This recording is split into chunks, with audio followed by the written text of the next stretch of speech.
success.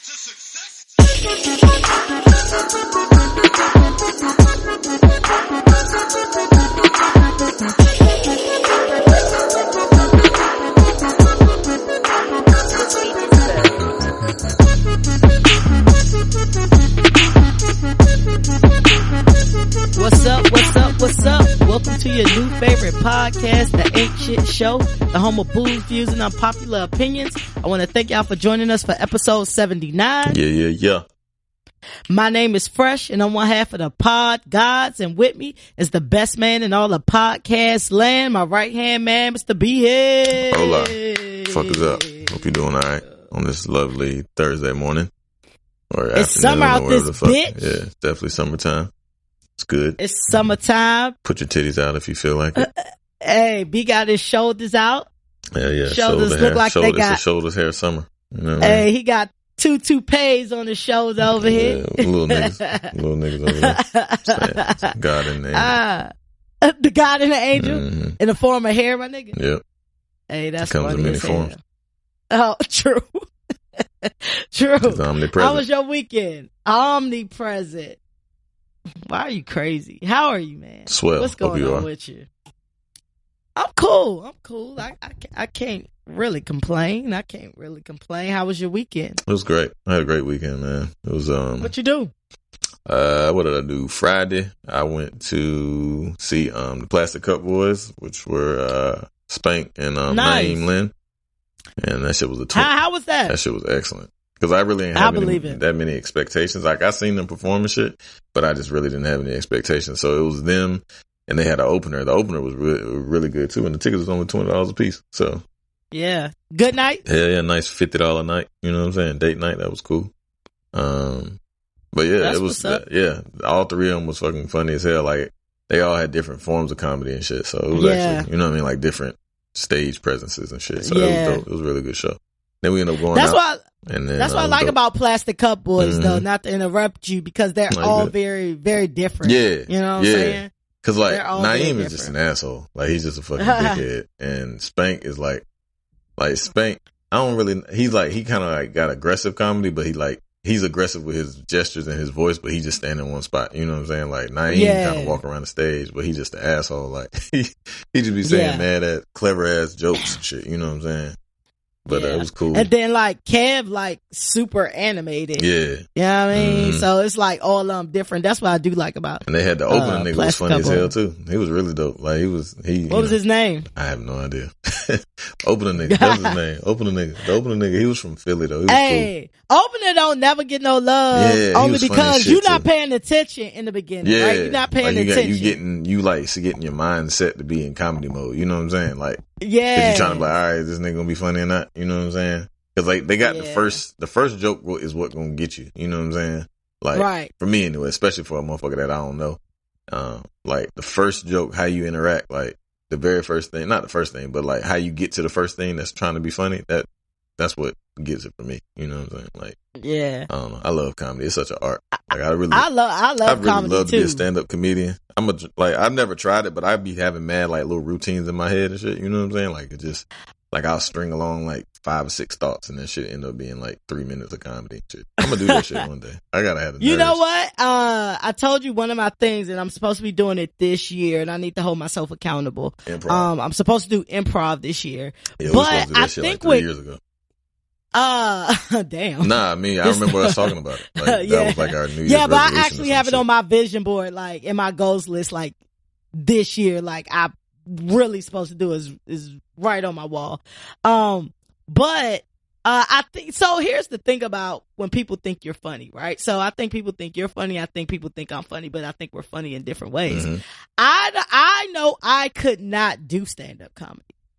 Like, people like, you need to do comedy. I'm like, no, because basically all I'm doing is reacting, and these are my real thoughts. Like, I'm not even trying to be I think funny. it's a good combination of that shit though. Cause see, like, if I was in how I see myself as a comedian, that I'm not. But if I was I see myself in a job I have. Like I'm talking about, like I got a whole fucking routine right. and shit. But if I were to have a routine, I would be like more interactive with the crowd and shit. Like I would have my, you know what I mean, like my go-tos and shit, my nice little 5 to 7 minute shut ups, and then I go to the crowd. That's kind of how I like with like Chico. Chico do a lot of that shit. Like he go through the crowd, he got jokes and shit. He just kind of like, it's more reactionary than like, you know, he got shit when the shit go a little sideways and you need a little filler, but a lot of his shit is crowd participation and shit. DL Hughley, who's one of my favorites, he also do that shit too. So I definitely different variations. I think my style of where people feel like I'm funny, because I'm not gonna even put myself nowhere near a comedian, right. Where people think I'm funny, like I'm just reacting. So I think I would do better in like like my goal is like I want a morning show, you know what I'm saying, or you know, or improv or something where I just gotta react on somebody else. If you tell me to go up in front of people and recite comedy, I'm going to get tomatoed off that fucking stage. I already know. It'd be interesting. Maybe so. You don't know. Like, it's just about talking about life and making it real. You know what I'm saying? Like, that's all good comedians. True, but the thing about it is, what I think makes a really good comedian is because these niggas are going up there and they're basically reciting the same shit city to city. Oh yeah. They might do a little bit, you know what I mean? They might tweak a little bit. Improv whatever. But yeah, it's their hour that they got in their mind. Yeah, so I gotta deliver that each and every time as if it's new to me to make it new to you and make it funny. I think you get that first laugh, I think that'll do it. You think so? Yeah, because as soon as you hit like boom, and then you're gonna like, you know what I'm saying, like, and then you'll be able to kind of tweak it, like, you know what I mean. So like over, you know, maybe 3 or 4 times of performing it originally, then you'll kind of be able to custom tailor it like the exact laugh that you want to get. You know what I'm saying? But I feel like you're gonna get different laughs from different people. That's true. Right? Like, but it's gonna be an average on your audience. Like you'll take an average. You know what I mean? Like, but listen, that first laugh will get you that boost. But them fucking crickets off that first minute will take you somewhere else. Shout out to comedians, man. Shout out to people who are like truly like stand-up comedians, because you in entertainment, you definitely have like people who are funny in a lot of different types of ways. Right. Like your man Chance went on stage. Oh yeah, and tried to do I some just found out about comedy. That was crazy. Chance the Rapper. I didn't see it. I'd like to see it because I heard it was actually. What the fuck was I listening to it? I think it was on Charlamagne and Brilliant Idiots was on Joe Rogan, and they were talking about that shit. Like, I had no idea, and it was like Joe Rogan recited his joke. He was like, the shit was actually funny, but he was just like, nobody really. I don't know. They didn't really know how to take it. Yeah, it wasn't a lot of reaction. Yeah, they like, is Chance the comedian now type shit. So. Yeah, I heard like some clips of it, and then he was like, "Oh, this is going really well." Like, you know what I'm saying? Like, but you know, it's kind of one of them things too, where I definitely, I am definitely one of the people who respect stand-up comedians, and everybody can't do that shit. You know what I'm saying? Nah. Like, everybody can't do that shit. And everybody think it's something like, oh, I'm funny, I'm about to go up there. Like, that shit seem intimidating to me. You want me to go interview somebody or something like that, and we can make banter and all that, I'm with you. Mm-hmm. You tell me to get up there and do 2 minutes. That shit feel like an eternity. I know. Like, that's what I said. I'm nervous as hell. Like, I got mad jokes and shit, but like, that I haven't written down, but that just come across my mind. That'd be nasty though. Like, I don't know. It just, it shit makes me laugh. So, I was like, shit, I know I could probably translate this shit, but I don't know. I just gotta get up there. I think if I get high and start talking and shit, I can make motherfuckers laugh. Listen, I think that we should challenge each other. I feel like I need to go and do my improv shit. I want to do that too, though, because I'm quick on my feet like that. I'd rather do that first. Okay, well, you do that as well. Okay. All right, well, that'll be the first challenge for the both of us to go and take an improv class. I'm sure Goodnight's got it. Matter of fact, because they had Comedy Works and that shit, they got the Comedy Improv now, I think. You might have to pay. It's a new one here. It's in Cary or some shit. See, you go. They got a lot of that here because it's entertainment here, I guess. Yeah, for sure. But there's a lot of that in Atlanta. You definitely gotta pay, but I'm willing to pay for the classes, and at the end you gotta kind of like put on like some type of show. Yeah. I don't know if it's with the group or whatever, but I feel like we both need to hold each other accountable. And we need to do it before when? Before November. Yeah, before November. Before it get cold. Yeah, before November. All right, so y'all listen. Yeah. Me and B Hill we're going to do improv.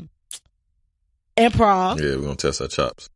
And then next step, I'm gonna get B to do stand-up comedy. I gotta start writing. I'm gonna start writing my jokes down though, for real.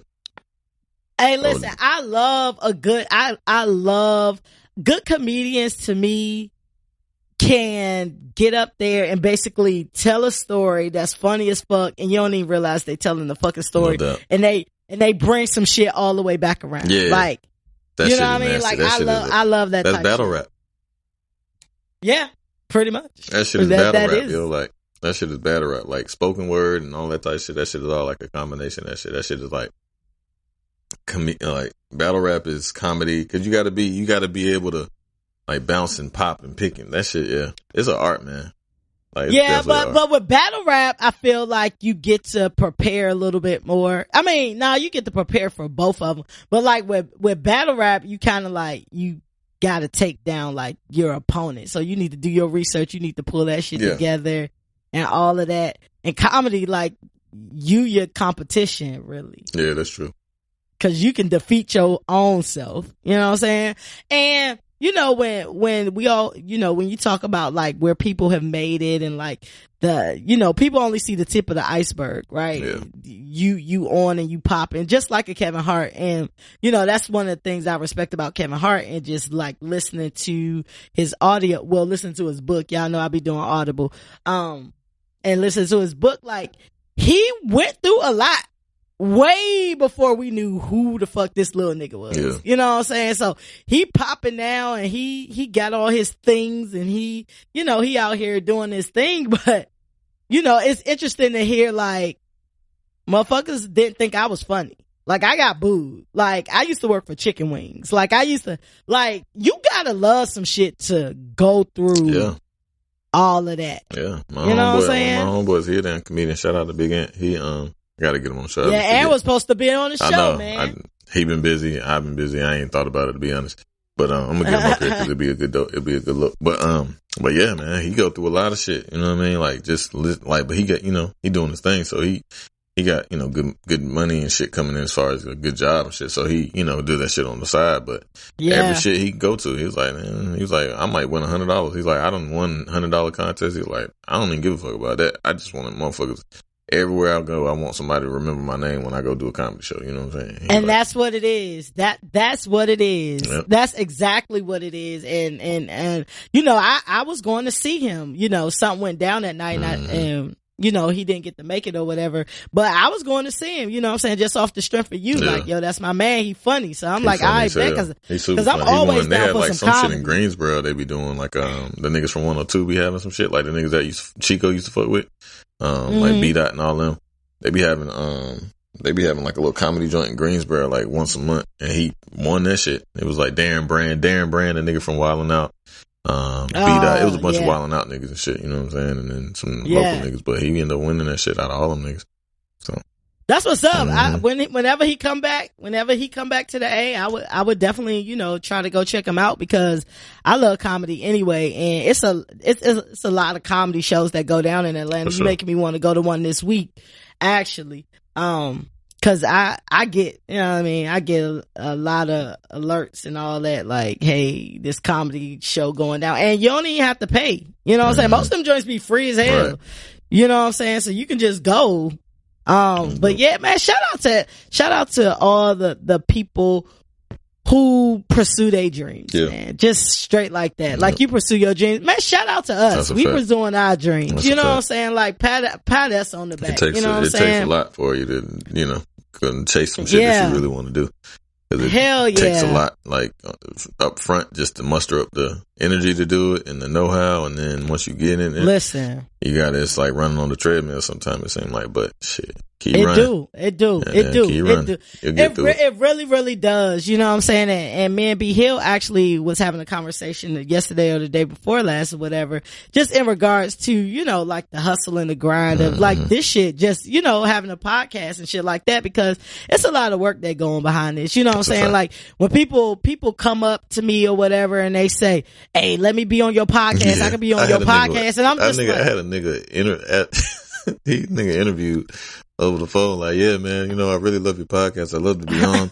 You know, I have great topics. I have great, like, that motherfucker, it was like, I was like, wait, hold on, bro. Like, wait a second. This ain't how this work. The nigga just hit me on on Facebook DM, like, hit me, bro. I gotta ask you about the podcast. So I'm thinking, like, I ain't know what the fuck he was about to come with. I meant to tell you this shit. I forgot all about it. But word. I was on the way to work, and this motherfucker was like, no bullshit. He gave me like a 10-minute joint on like why he loved the podcast, why he want to be on the podcast, what he can do, like what he could bring to the podcast, what he specialized in, all type of crazy shit. I was like, okay. Hey, shout out to that dude. Shout out to your dude. Because the motherfuckers that come to me be like, hey, what's up? You need to put me on your podcast. Why do I need to put you on my podcast? Like, what do you, I mean, all y'all do is get up there and talk shit.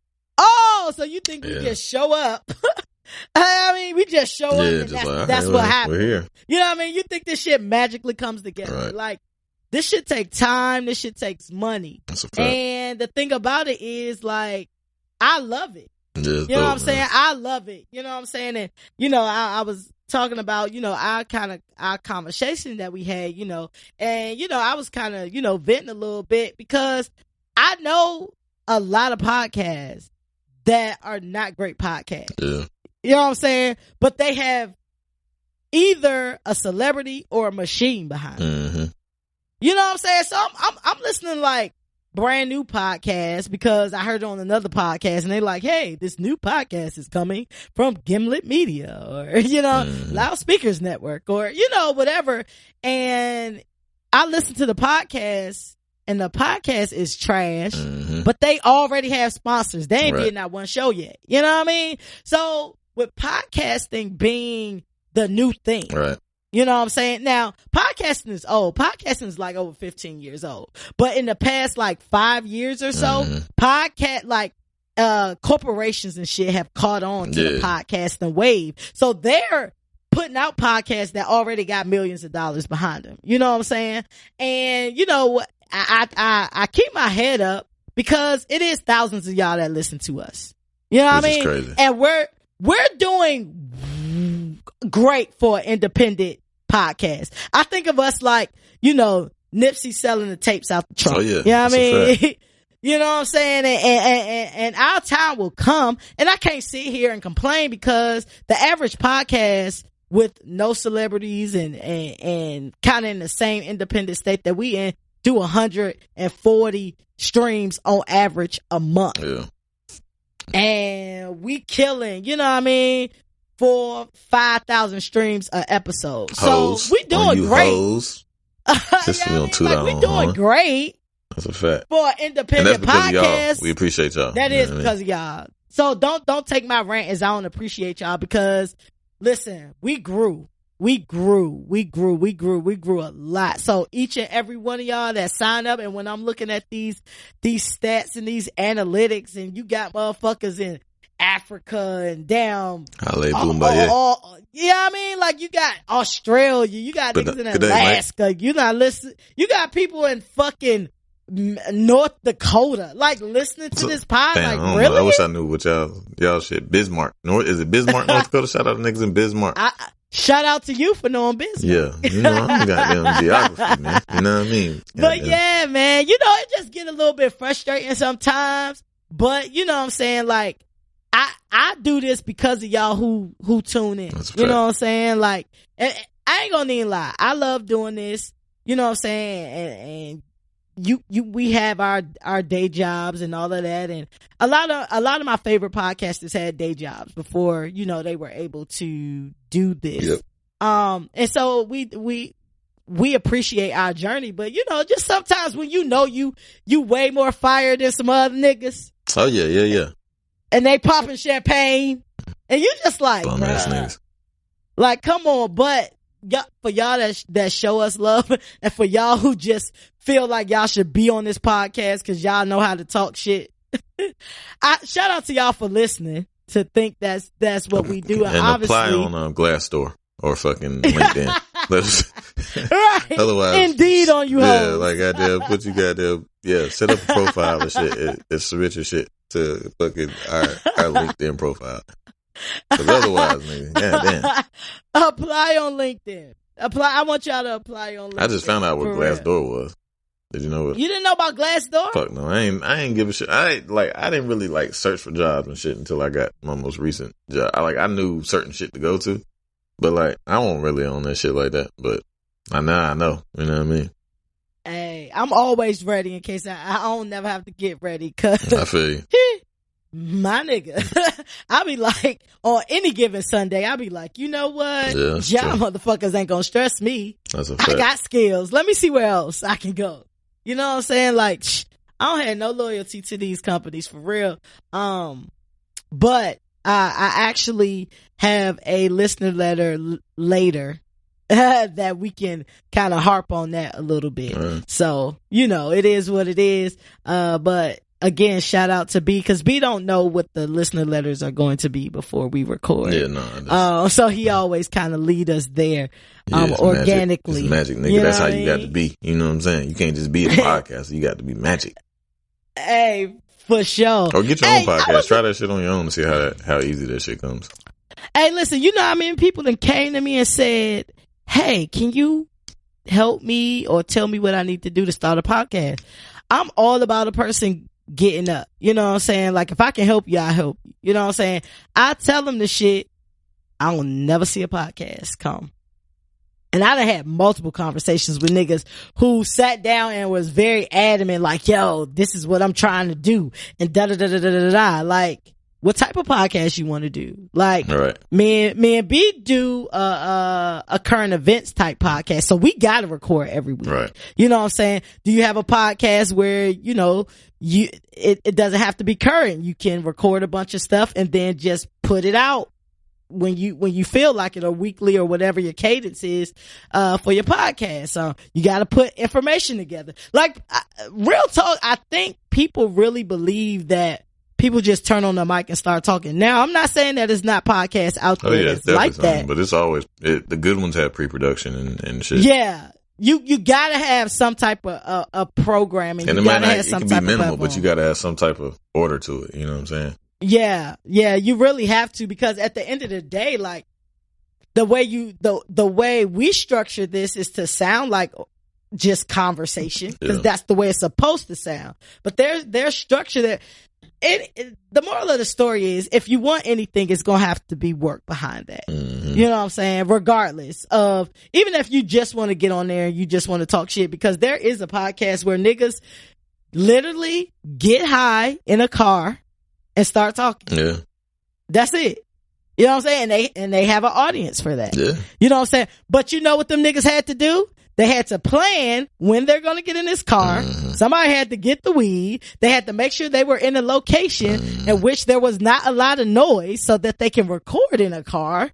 You know what I'm saying? It's still shit people got to do. Yeah, you got to get the mic set up. You got to do all type of shit. You got to invest. You got to have, the proper equipment if you're not going to use a studio or whatever the case may be. But regardless, you're going to have to put in some work. Yep. You know what I'm saying? Regardless. So, we do this and we record on Tuesdays. Me and B know this is what we do on Tuesdays. Mm-hmm. It's not nothing that we have to remind each other of. This is Tuesdays. This is our Tuesday. You know what I'm saying? Tuesday. You know what I'm saying? My whole week is putting together this show. I'm putting together this show as things are going on, because we are a pop culture podcast. We are a current events podcast. So all week I'm putting together this show, and then I have to take time to formalize that. And we have to make sure that, certain things are in place.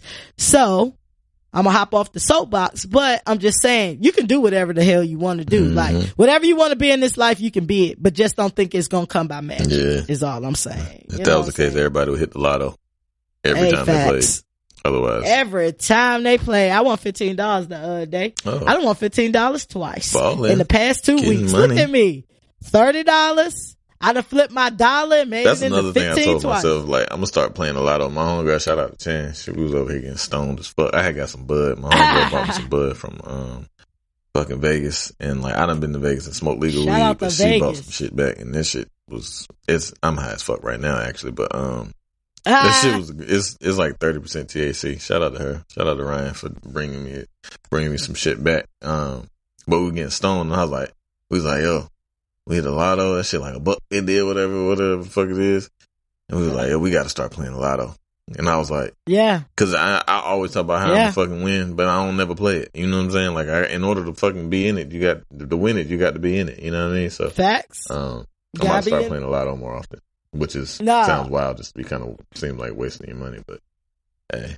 It ain't though, but it is, but it ain't. Yeah. Like, it's wasting your money if it's money that you really don't have. Right, for that's it. a fact. You know what I'm saying? If you got the extra cash, it's anything else you was gonna do with it. You know what I'm saying? That's that dollar you was gonna use on some bullshit. And then I gotta check them too, because I be buying them shits and I don't even be checking them.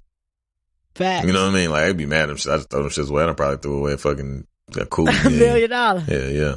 Hey, nah, because I be listening to the news off that shit like, yeah, it's somebody in such and such area that ain't claim they shit. It ain't never my area, though. I be like Robeson County. I was like, damn, was I in Robeson County? 4 hours away? Right. Any past 2 weeks? You definitely be wondering if you was there. Yeah, like, damn, I think I was in goddamn Johnston. Goddamn Rowan County or some shit. Fuck, nigga, no you won't. That shit is in the northeast corner of the fucking state. And you were never there. Definitely, never been there. Won't go there again. Fuck it. My lottery fantasy is just that. Like, I go get a ticket, I'm chilling, ain't even think about it, and then I go into the joint and put it in the little machine that read the joint. Oh, and that shit start going nuts. Like, winner. Yeah, that's my dream. Like, oh, you won the lottery. You didn't even know. So it was a movie about this shit. I don't know if I talked about it on the podcast, but it was about the lottery and shit. And it was like detailing like the lottery and it was a movie on HBO. I can't remember the fucking name of the shit, but it was like different people who had won the lottery and shit. Like, it was chronicling their lives up until that point, and then after post lottery and shit. Well, not up until that point, but they asking them historically what had happened or whatever. So it was one family. They go out of town, like the same route for 13, 14 years and shit. You know what I'm saying? I say they going to the mountains for sake of argument. You said this is a documentary or it's a movie? It's a documentary movie. It came on HBO mad long ago. Like, I only seen the shit one time. I don't know what the fucking name of the shit is or nothing. Okay. But long story short, they had to go like off the beaten path because of something happened. Like, they needed gas or their kid got sick or some shit. So it was a little raggedy ass store that they have never been to the store ever in their life because they go the same way every time and never have any issues. But this particular time they had an issue and they had to go off the beaten path and go to this like little convenience store off the side of the road that sold lottery, and then they won the fucking lottery that way. Like, they've gone the same exact way for 13 years straight, and then because they have gone to this, to the mountains, and then something deviated them off their course, and then fucking caused them to do that, and then they won the fucking lottery. Listen, that's a clear example of what's for you is for you, and the universe will align itself so that you can get what you deserve. Yep. It was another motherfucker, this old dude. He said, like, he ran into a burning building. He was like just a regular Joe ass nigga, like from Indiana or some shit. Ran in the building. It was like it was a set of twins. He could only save one. He couldn't save the other one. He brought the twin out, checked the lottery the next day. He fucking won the lottery for 17 fucking million. he was like, that shit was the worst shit that ever happened to me. You know what I mean? Like, he was like, wow. Because his brother pop up like, well, when you give an afflicted person with, all these afflictions and vices and all this random ass shit, you just give that same person $17 million to play with. So now you give them 17 million ways to exploit themselves with vices and shit. You know what I'm saying? So, like, he ended up, like, all his brothers tried to kill him. Like, one of his brothers bought a Corvette from him, or he bought a Corvette from one of his brothers, the dude who hit the lottery. The motherfucker took all the goddamn bolts and nuts off that shit, like, to the point, like, loosened them all up because he was a mechanic. And so by the time he tried to drive down the street, that shit would just like disassemble on him and he would fucking die. No bullshit. Wow. Yeah. And then another brother hired a hitman, and the hitman was supposed to kill him, but the hitman ended up having a heart and shit and didn't want to kill him. Like, what kind of fucking hitman has a heart? Like, yeah, that shit was crazy, man. That was a wild ass movie. Hitman with a heart. Hey, yo, speaking of wild shit and your recommendations for shit, what? You owe me 5 minutes, bro. About what? I watched off your recommendation. No. That fucking Beats on Netflix. That was a good movie. I liked it. Nigga. You didn't like it?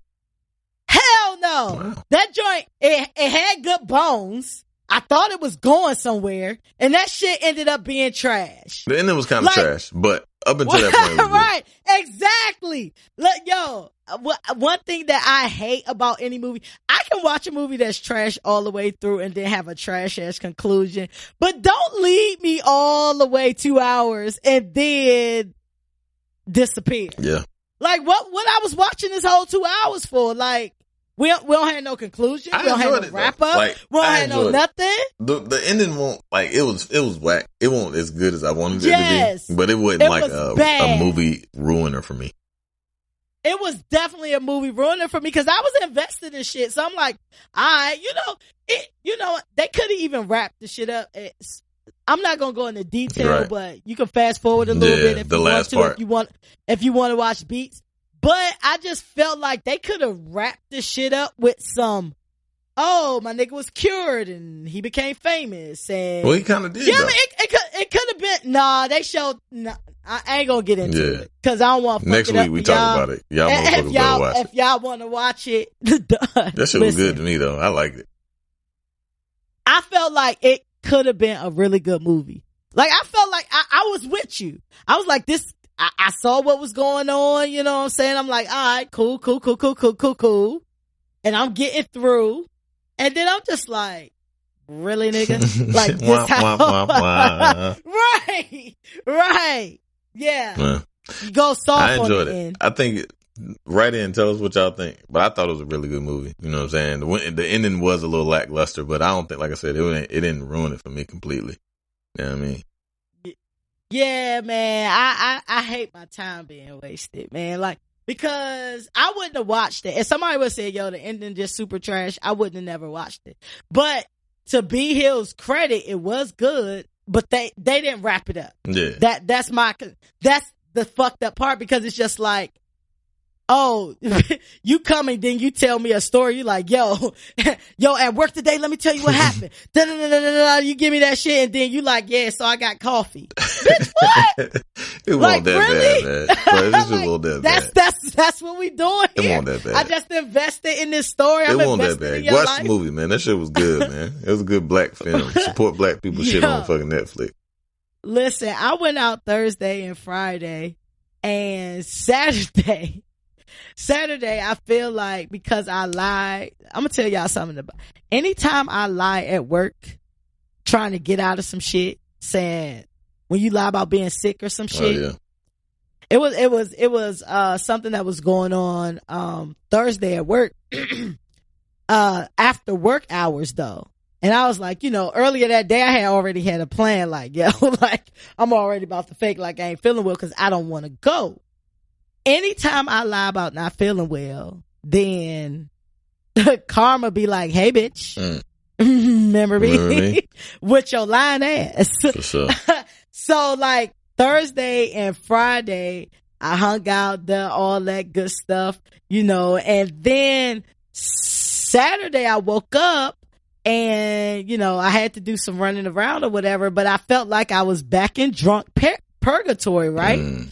But then like later on in the day, I started feeling like, like you feel like a cold coming on, like some shit you don't want to deal with. Like you feeling like some mucus and shit like that. So like for the majority of Saturday, I really didn't do like a whole lot. And I was just like, fuck, like I shouldn't have never lied. And I think that is mental. I think that whatever you think plays out.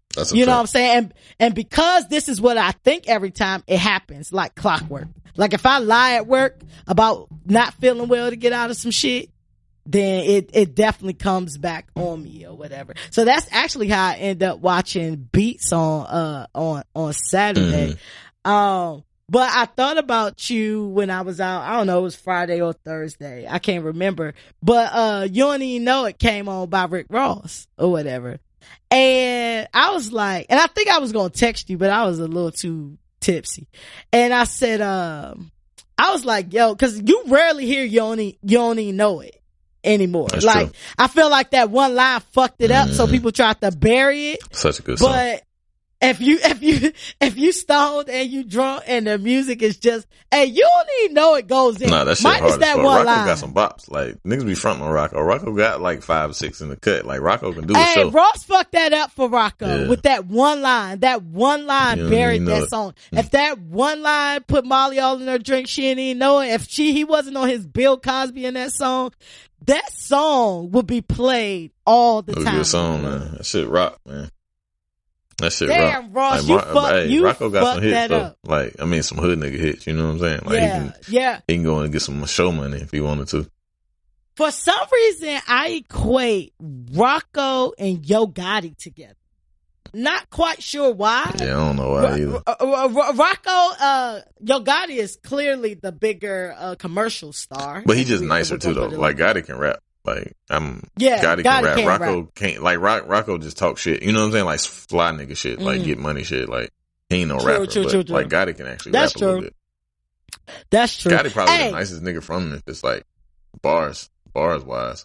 I fuck with Gotti. Gotti nice and Gotti like, keep I him love one. Gotti since like Cocaine Music shit, like his CMG tapes. It's Cocaine Music 1 and 2. Like, Cocaine Music 4 is one of the greatest fucking mixtapes of all time. Like, that shit was up there with Jeezy and them shit. Like, it was some shit on there. I still listen to that shit to this day. Yeah. Yo Gotti, shout out to Yo Gotti, because Yo Gotti keep him one. He lost Yo Gotti keep him one. Shout out to Chuck T, Carolina nigga who won a damn lawsuit against Yo Gotti for stealing one of his songs for $6 million though. Damn. Yeah. You gotta pay that man. Hey, you gotta pay people.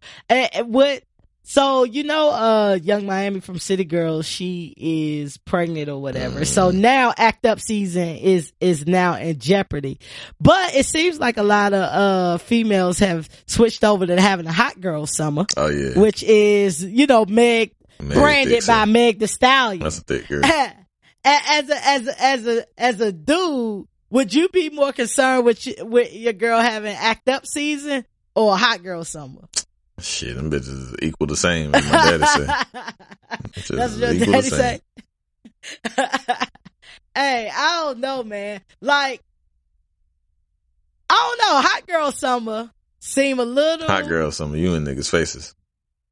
Act Up summer, you trying to get some money. That's what I'm saying. Them shits is identical. Act Up season just seem. Act Up season seem like I don't give a fuck. And if your nigga ain't acting right or whatever, you like, fuck it, I'm going out here, I'm about to act the fuck up. Hot girl summer to me seem more female oriented. Like, I'm just about to go out with my bitches and I'm gonna act the fool and I'm gonna tempt these niggas and I'm gonna get these niggas out their money. Act Up season to me seem like you're gonna cash in on these bets. Like, you out here about to be fucking. Hot girl summer, Act Up summer, all these hoes, they doing some shit they ain't supposed to be doing. Sit your ass down. They ain't supposed to be doing. Yeah. Hey, niggas been having Act Up season since the beginning of the time. Bitches can't have no Act Up season. I mean, yeah, bitches been doing that shit too. They've been selling pussy longer than niggas can remember. Hey, but niggas been buying pussy since forever. Cause so you can't sell nothing to niggas who can't. Nah, the fucking supply and demand is the fucking supply is what's in there. Like, there's a demand for it, but you still supplying it. Like, the onus is on women. Listen, hot girl summer, you just gonna get these niggas out their money and you ain't gonna give them no pussy. I feel like Act Up season, you just trying to make your nigga mad and you fucking some niggas for free. Just cause that's what you want to do. Either one is fine. Nigga, I'm just saying. Go to the pool summer. Fuck. Nah. Summer school fucking summer. Fuck. Sit your ass down. Women is out here. I find it funny that niggas is calling themselves city boys. Yeah, that's gay as fuck. City boy is crazy. Like, city boy is crazy. I'm an old nigga, so I know when, like, city boy used to mean some ill shit. You know what I'm saying? Back in the day. Like, now that shit is taking on a new fucking meaning. Now it's a lot of niggas out here claiming it's city boy. They city boys. I find it funny. I don't know say shit. I just be like, oh, like, oh, that's sissy boys. For is that you? Wrong? Oh man, Is that not right? Don't get offended, guys. sissies don't get offended by me calling you sissies. Oh no, I just found that shit funny because a lot of people are switching over to this hot girl summer. Hot girl, I prefer hot girl summer because it sounds like a little bit more empowering than act up season. But I say get it how you live. Act how you have a blast because summer is fucking summer, and it's summer is officially we don't go together. Yeah, we'll be talking about that a little later. We'll be talking about that a little later. True. So all coincides. You watched the BET Award? I did. I watched. I was getting stoned. One of my homeboys came in town from Chicago and shit. So we had cooked out and shit. We weren't watching TV. I forgot the shit was on, and then I got home.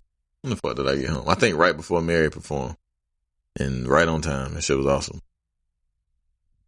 Oh, you got there right before. I was wondering where you was at on Twitter. Listen, y'all. Yeah, Twitter's dope.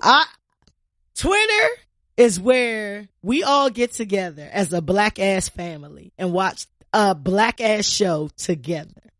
And it's the most amazing thing ever. Yeah, it's like, good shit. It's always nothing can replace Twitter, especially on awards night. That's a fact. Or something where it's a lot of funny people in this fucking world, man. Mm-hmm. Twitter had me in tears. BET. Always does, man.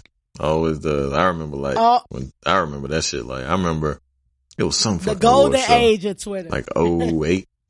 Yeah, it was like 09. I was right before I bought my house and shit. My first house and shit. And wait, Twitter been going for 10 years? Fuck yeah, nigga. Damn. Nigga, that shit been more than 10 years. This is 19 years. I was on Twitter in like shit, probably like I'm trying to figure out when I joined like 07, Twitter. 08. Nah, for real, you might be right as fuck. Like 2010, 2012, Twitter was fucking live. Shit was fucking live as fuck. Hey. Like that shit, maybe even, it's probably, about I say 2008 to 2000, maybe 11. That shit used to be lit. 2012 shit was lit too, though. I remember being on Twitter before, like, the majority of niggas knew about Twitter. And I was like, and that's when, like, I don't know if you can change the alerts or whatever, but that's when your phone used to alert and it was actually made a tweet noise. Do it still do that? Hell if I know. Right, I don't even know. My phone is never on fucking on. Right. I should be on vibrate constantly. Right. I took the volume off my Twitter a long time ago, but I remember that. I remember having a conversation with somebody. They was like, oh, what's Twitter? Like, yeah, my fucking best friend, that nigga used to be on Twitter all the time, laughing like fuck. And I'm like, what the fuck? What's up with you? Like, that nigga could not put his phone. That's when that shit started, like, to be all the way real, like the fucking phone shit. Because I was always on my phone on Twitter and shit, and that's how that shit started. Because the first smartphone was in 07. Yeah, Blackberries and shit. And well, my bad. I consider the first smartphone like iPhone, like touch. Yeah. All that shit. And that was in 07. The reason I know is because I got the first iPhone. That's the reason I remember 07 right. so vividly. But yeah, so it had to be like, I had to get on like at least 09. Yeah. It was like 08, 09 2009. Damn. But do you remember like back when you used to have like, I had like motherfucking Twitter friends that were like my friends and shit. Yeah, for like sure. On Twitter. Yeah. I never met these motherfuckers off Twitter. I be seeing motherfuckers now and shit like recently, like, damn, met your ass off Twitter, still my nigga type shit. Hey, listen, I know people that from like the area, like Raleigh-Durham area, that I know by way of maybe they were your followers and you was retweeting them, or, you know what I'm saying? Like, niggas who be like, I done seen niggas like in the mall, like, yo, DC Fresh? Mm-hmm. You DC? Hell yeah, like, what up? You, whatever. Like, I know people like, and I'll be like, yo, you know such and such? You be like, yeah, because you know all Raleigh and Durham people swear they know everybody in Raleigh and Durham. Like, oh yeah, I know them. Like, your homegirl Z, I only know her from social media. Yep. We've never met a day in my life. I be checking on her like, yo, you good? Oh, like, yeah. That's you know crazy. what I mean? Like it's a couple people in Raleigh and Durham that I know, like, you might know personally or other people might know personally that I've never met face to face a day in my life. That's a fact. Twitter used to be the shit. You remember that they used to have Follow Fridays and shit? And Titty Tuesdays. You just forgot about that. You just gonna skip right over that. Oh my God. Because Titty Tuesdays is not first on my brain Titty like Tuesdays it is on your. Follow Fridays. The fucking hashtags, man. The hashtags was the shit. Like, motherfuckers like, I'm in my made up words after you lose the fight. That shit went crazy. Like, that shit, my phone was going crazy for like fucking 4 days straight. No bullshit. That shit was fucking like all type of crazy shit. That shit was crazy. Bro, I done had mad viral moments on Twitter. Yeah. I done had more viral moments on Twitter than I've had like off Instagram comments. But it'd just be like some shit. The shit that be so crazy is it'd be some shit where you really just tweeting some shit, or you ain't really like thinking about it. I'm about to go look at my tweets from like fucking 2008. Bro, and those shits to go crazy. I used to call motherfucking white people white devils and shit, all type of shit. That shit was crazy. Hey, Twitter I used to say all type of shit. Shout out to Twitter, shit. Man. But the BET Awards was lit. B said he didn't come in to marry. I was also stoned. So it made everything extra great to me. I just want to shout out the home team, Regina Hall and Taraji. Regina Hall did a great job. A great job. She is beautiful. And the thing that I like about her and Taraji to me is that they just look regular, but they so dope. Like it just radiates different. You know what I'm saying? Like they just regular looking chicks, and not regular in a bad way. I don't mean that in a bad way. Like I'm overdone and shit, all that shit. Yeah, they're not overdone. They don't have a bunch of surgery. All these women are 45 plus. And, you know, they represented DC well. They did the Don't Mute DC. They did the go-go shit. And I feel like, you know what I'm saying? Like, people fuck with DC, but I feel like on the mainstream on the screen and all that, people don't be really giving DC they props like they should. Yeah, but everybody want to go and hang out. It's so in big, DC. But it's so small. Like, and it's like really, like it's a centerpiece of the world type shit, like all the way. Yeah, you know what I'm saying? And it's like, I don't know. Like, if you're not from the East Coast, it's really it's hard to have an appreciation. But it's crazy because, like, I think when people think of DC, they don't understand of like the history of black people in DC. Like, I think that when you think DC nationally, and this is just from people that I've talked to, and you know, like, just in conversation with them, because I go to DC, like, shit be jumping in DC, whoop de whoop, and they were like, that was like the capital and shit. I'm like, nah. I mean, it's dope historically too. If you want to, you know, get on some history shit, you can do whatever you want in DC. That's why it's dope. But I was like, that shit is black as fuck. Like, DC is a black ass city. You know what I'm saying? Like, yeah. And that's what I remember, because I used to go up there when I was a kid, so I remember how many black people used to be and shit like that. And I've known a lot of people from DC. So yeah. And that was the thing that I love so much about what Regina Hall did, because basically she brought comedy to it, but she brought light to the gentrification in DC. Right. That's basically been going on pretty much for the last 20 years. Yeah. You know what I'm saying? And I done spoke to y'all on 79 different occasions about, you know, DC. Y'all know I'm from DC. I'm from Uptown, 14th Street. You know what I'm saying? 14th and W represent. Grew up there. Everything. You know what I'm saying? So, no, I'm not a DMV person. I'm from DC. You know what I'm saying? But, you know, like I said, like, where I grew up, it's $5 million condos. It's a fucking Lululemon on the corner. Like, niggas paying $300 for workout outfits. That ain't where I grew up. Right. You know what I'm saying? Like, I always say, you put a blindfold on me, you take the signs down, you drop me off in my old neighborhood. I don't even know where I'm at. They moved all, and it started right after I left, like, to go to college, pretty much. You know what I'm saying? They started that wave. And when I go, like, my mom, lives in, Capitol Heights, like Hyattsville, and you know, that's right over the line now. They moved, you know, probably like, maybe 4 years or so, you know, after I like went to college, but they moved over to Maryland, but they was pushing everybody out. PG County, you know what I'm saying? Yeah, all original DC people live in PG County pretty much. But yeah, like they doing that, and you know, I talked to y'all a couple episodes ago about the Don't Mute DC movement, and they're really trying to erase our history there. You know what I'm saying? They're really trying to make it like it was never black at all. And that's what colonizers do. So you can't be mad at a fish for swimming.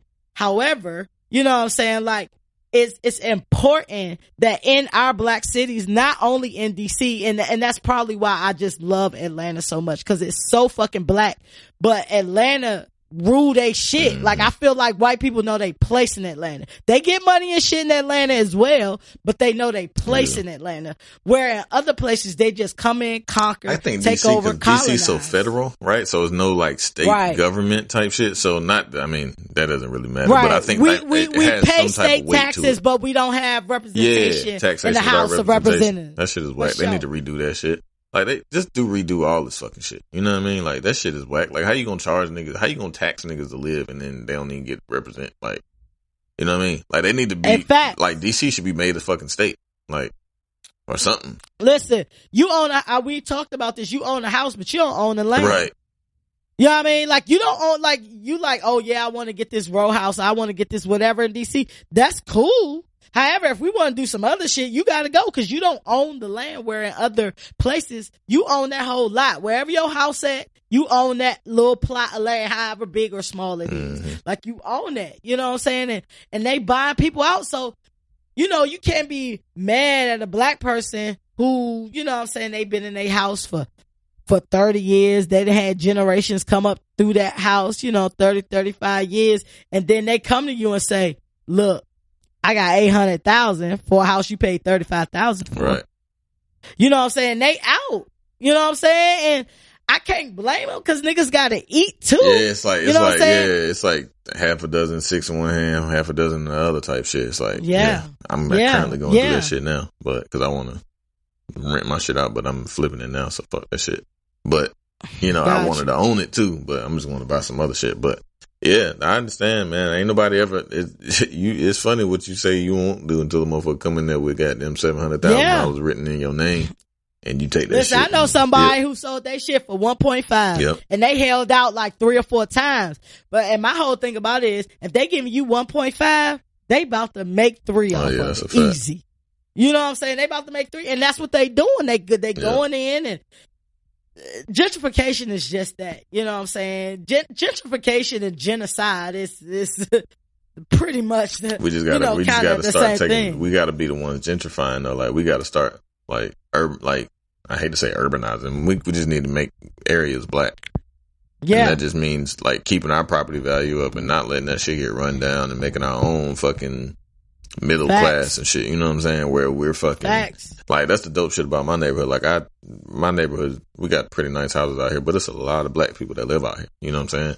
And I mean, it's a lot of white people too. It's a very mixed neighborhood, but it's not like 80-20. You know what I'm saying? It's a good probably 60-40, and that I'll say even maybe 60% is fucking black. You know what I'm saying? Like, yeah. How many for us? It's on my street. It's 1, 2, 3.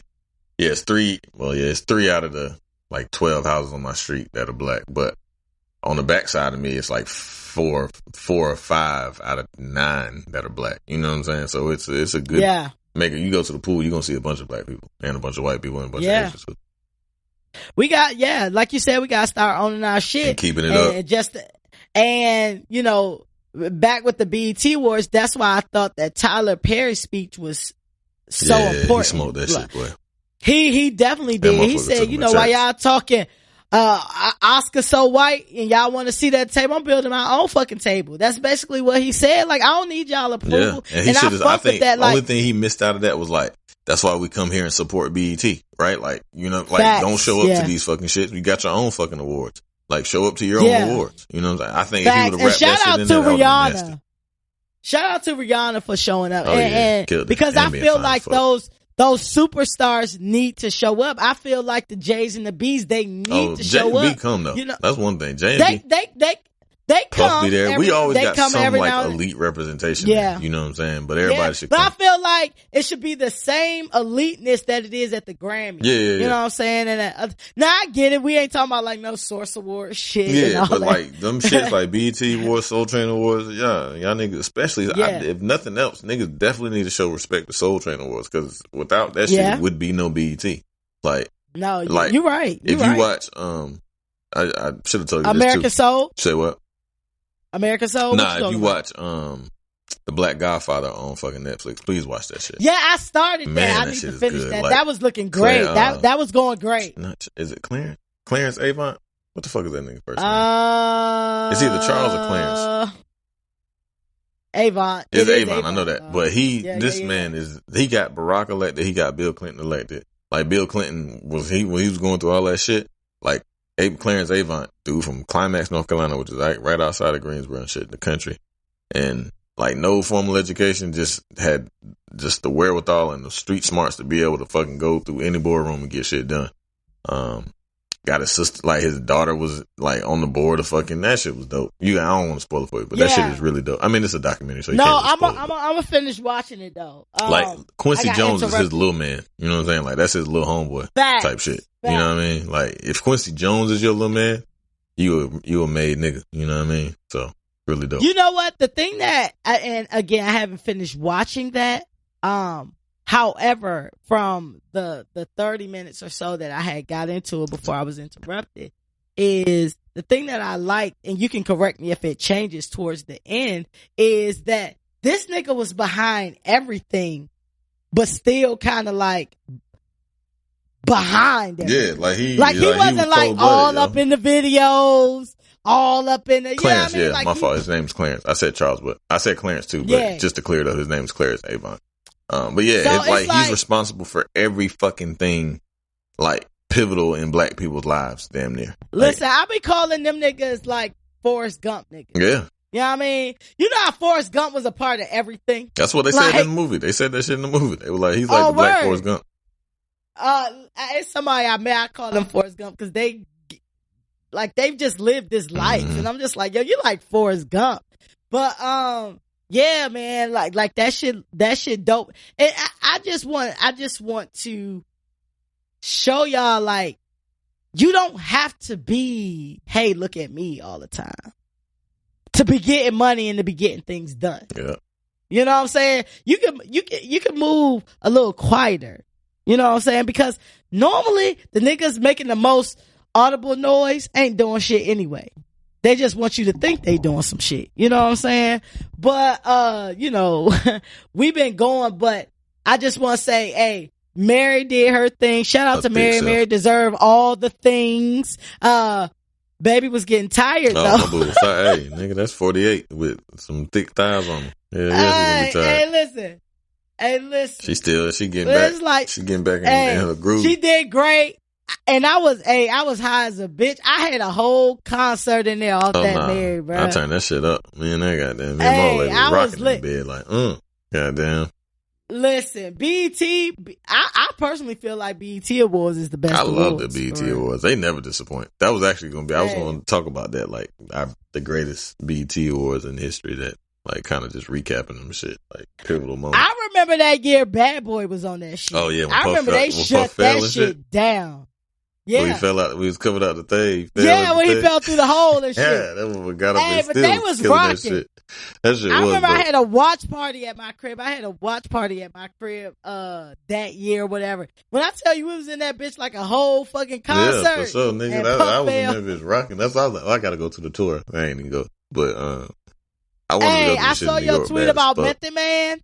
Yeah. And yes, Method Man could have got it from anybody. Oh nah, he was fucking all your queens. Like my queen included. Yeah. Method Man looked good as hell. Method Man was killing that shit. Does not age at all. Like it's a race between him, Method Man, Nas, and Lorenz Tate.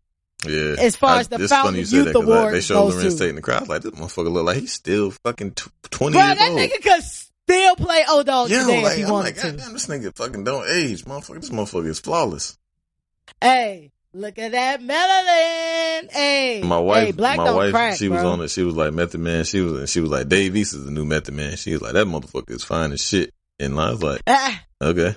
Hey, shout out to your wife for feeling comfortable. I don't give a shit. I be saying that shit all the time. I was like, that motherfucker fine. Like when Rihanna came out, I said, good. And then the entire time Mary's fucking performing, like I'm going crazy. I'm like, oh, she is so fucking thick. Like I'm losing my mind. And then that motherfucker. Hey, shout out to y'all relationship. Yeah. What the fuck? I ain't finna fuck Mary. Hey, I'm gonna be right here. Hey, and that could shit, like that shit is funny to me because that's some Raleigh Durham shit. Somebody had to tell me what that shit meant. And I was like, yo, what that mean? Like, and somebody explained to me what that shit meant. I was like, oh, I ain't never heard that shit. What? That's I must have missed what you said. It was a could. Good? Could. Oh, yeah. What? Yeah, I never, K-U-D? Oh, yeah, like could. Gracie. Yeah. Yeah, I never heard that before, until some years back. And I was like, yo, what does that mean? And somebody from Raleigh Durham told me. I was like, oh, word. Like, I never heard that before. Good. But then, you know, after you hear some shit, you hear it all the time. Yeah. So if I'm on Twitter or whatever, because I ain't around Raleigh Durham niggas in Atlanta, but it's Raleigh or Durham, man. You can't like, it's not like it's not like DC, put it together. Richmond. You know what I'm saying? Like, listen, it's one area to me. I lived in Raleigh. I lived in Durham. I lived in Cary. It's Durham. Like, it's two different entities. Like, they're separate. They're separate states of North Carolina. They're separate cities for a reason. Listen, it's the airport. Drop you off at both. It's RDU. Man, that's why I have Raleigh Durham. That shit is that's DMV why I call then. it. Like, it ain't really DMV. It's fucking DC and it's fucking Maryland. And then it's fucking Virginia. Okay. Shout out to the Bull, though. I got mad, like, love and family and shit in the Bull, but, like, they're totally different. Hey, look. I love the whole Raleigh Durham area, and I put it together. Yeah, because you ain't from here. That shit is. And if you listen to anything on TV, they say Raleigh Durham. Yeah, but it's not. Yeah, I'm not from there, so it's not from Raleigh Durham. Nah. I love y'all. And when I say it, it's because I've literally lived in Raleigh Durham and Cary, and that's my section. You know, that's my backup section. That's my backup family. Raleigh Durham. Like, I fuck with y'all, but I'm going to say Raleigh Durham. This is Raleigh or Durham. You know what I mean? I went to school in Raleigh. I went to school in Durham. I lived in Durham. I lived in Raleigh. I lived in Cary. Yeah, it's just, they don't bleed through. Cary totally the best place to live, though. Let's be honest. You said what? Cary the best place to live, though. Let's be honest. Nah. No but white people there. Oh, maybe it's the lack of crime that I like. Oh, yeah. I mean, I gotta see some black people. Hey, listen. Whenever some shit went down weather-wise, Cary was back up and at it. Like, niggas was going without power for fucking 4 days and shit. We was up in Cary like, what we cooking? Yeah, I mean, it's low impact out that motherfucker. I used to live out there for like 2 years, like growing up. That shit it was cool though. I met mad cool white people and shit. But when I got back to the north side, I was like, yes, missed all my Shout out the Western Parkway. That's where I lived in Cary. Western Parkway. When I lived in Western Parkway off Harrison Boulevard. Mm-hmm. I lived off of Highway 55. That's why I was actually about that spot you sent me. Yeah, I was like, yo, is that? I don't know exactly where that shit was. That shit looked just like it. But God bless them people that got shot in fucking Durham. That's why I said Durham is fucking. I mean, Raleigh been turning it up too though. It's been a lot of crime going on recently, but Durham is just a predominantly black city. You know what I'm saying? Like, so it's a little. And Durham is getting a little. When I left, it's bougie it's getting whiter. Now. It's getting gentrified like so, a bitch. Like they downtown dope though. I ain't even gonna hold you. Like I went down there for the Tobe Nwigwe show and shit. And that shit was like extreme. I was like, damn, this shit actually a little bit more dope because it's more close. You know, like Raleigh's so spread out and shit. Like in terms of downtown, it's still dope. But they fucking talking about putting a fucking soccer team, getting a fucking national soccer team, putting a soccer stadium in the middle of the city. And then like redoing Crabtree like completely. That shit gonna be crazy. Hey, if Raleigh would just loosen up on being so family focused, they could be lit. Yeah, hell yeah. But you know they trying to stick to their guns. Yeah, being a family place. City, you know, like I feel like it's a place where both can exist. I agree. You know what I mean? I agree. I feel like both can exist. But I love Raleigh Durham. It's funny because I was just having a conversation about the area. Somebody was asking me about it. It was like, yo, you know, didn't you move from Raleigh Durham area? I was like, yeah. And we were talking about it. And they was like, why did you leave? And I was like, I was there for a very long time. Like, I feel like I had my adulthood. Yeah, you grew up in Raleigh. Because in Durham. Well, I didn't grow up. I had my adulthood. Nah, I mean, I think a lot of where you grow up, I think, so yeah, you have your childhood and then you have like your early adulthood where you start to make money. That's where like, I feel like a lot of people, I don't know, I feel like that's where you're from. You know what I'm saying? Like you're from DC, but yeah, like where you grow I money. feel like your informative years is where you're from. So I feel like DC is where I'm from and where I'm always going to be from. However, when it came to like my adult life, I feel like I developed into an adult, in Raleigh, Durham area. And I said that, it would be a place that I would go back to and retire. I just got bored. I did everything you can do there. You there for damn 10, 15 years. You there. Yeah, I mean, you've been there for a long ass time. Sure. You know what I'm saying? And I love it. You know what I'm saying? If it was just had a little bit more, I probably would have stayed there a little bit longer. However, when I get bored and I'm ready to go. And I'm not, I love the fuck out of Atlanta. And I feel like that was a great next step for me. Oh, yeah. People like, would you move? Would you go somewhere else? I was like, it just depends. Like, I'm not bound to a location. Mm-hmm. You know what I'm saying? For me personally, wherever life feel like it need to take me or wherever I feel like that itch and wherever I need to go, I'm down because I don't feel like I need to let grass grow under my feet like this. You only get one life and, you can move about however, but I still, no matter how much I love DC, how much I love Atlanta, I love the fuck out of Raleigh, Durham area. Even though B want me to separate it, it holds a place in my heart. More than the other. Nah, I love the whole area, bro. I love the whole area. We've been rapping for a minute. I want to get into Brown and Proud real quick. And Brown and Proud, I want to give a shout out to Shaq. Shaq and New Brunswick based venture capitalist is coming up with a joint venture that will open up this month in Newark, New Jersey, called Shaq Towers. And it cost over $80 million. It's a 22-story property that's over 20,000 square feet of retail and living space with over 168 studio and up to 2-bedroom apartments. I just think that's dope because I promise, I was looking at TV the other day and I was like, I promise you I done seen Shaq like 5 times. Oh, Shaq be out there now. Shaq be working. Shaq out there now. He always been out this bitch. So like Shaq always had investments and always was been in front of some shit. Bruh, I see Shaq. I've been wondering how Shaq is literally everywhere all the time. Like, I be seeing Shaq around Atlanta. Like, I be seeing like Shaq everywhere, like on my TV. Like, you can't get away from Shaq. And when you looking at, like, I was, I watch reality TV. You clown me about my trash TV. I was watching Basketball Wives. He was on there. Like, Shaq is everywhere. Watching Car Insurance. Shaq on there. You know what I mean? Like, Shaq is literally everywhere. Yeah, I definitely just saw him before I started this podcast. He was doing the ring shit, Shaq, the ring TV commercial and shit. Right. So my whole thing about Shaq is like when I personally look at Shaq, oh yeah, Shaq doesn't look like your stereotypical icon Stevie spokesman. Yeah. You know what I mean? And he's so fucking silly. Always. And all of this shit. Shaq is getting checks out here. Shaq been getting checks. Like Shaq been, he been getting checks. Shaq been, since Shaq been on the scene, Shaq been like trapping. Like that nigga. You right. You like, right. Since that nigga been on the scene, bro, since he came in the league, even before that, before he was in the league, before he got to the league, he was like, since LSU days, that nigga ain't stopped. Like movies, rapping, like all type of shit, man. Basketball, fucking commentating, fucking just everywhere, man. Listen, shout out to Shawnee O'Neal for having that nigga big ass baby. 7'3", fucking 400 pounds. Listen, I'm in a hookah spot. This was like last year. It's like this hookah spot in Atlanta where you can like basically, like it's an open space. Like you can kind of do whatever you want. They sell hookah there. Like you can bring your alcohol. People be bringing their music. People be playing cards in there. People just chilling there. You know what I mean? And, youngin' I was with was like, oh yeah, you know Shaq being here. That's Shaq personal room. I'm like, in this show? And they're like, yeah.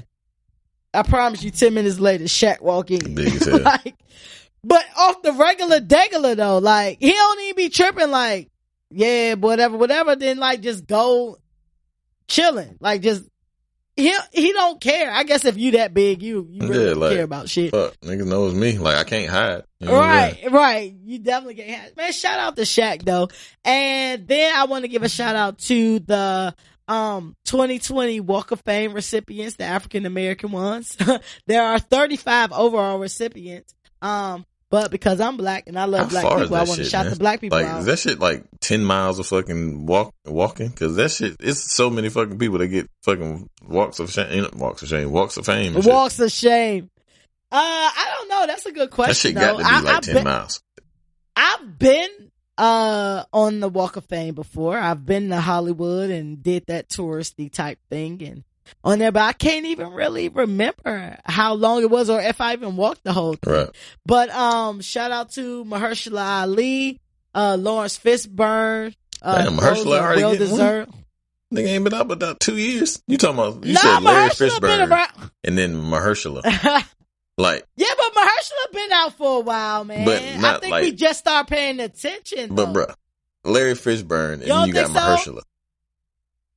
All right. So let me give you the whole list.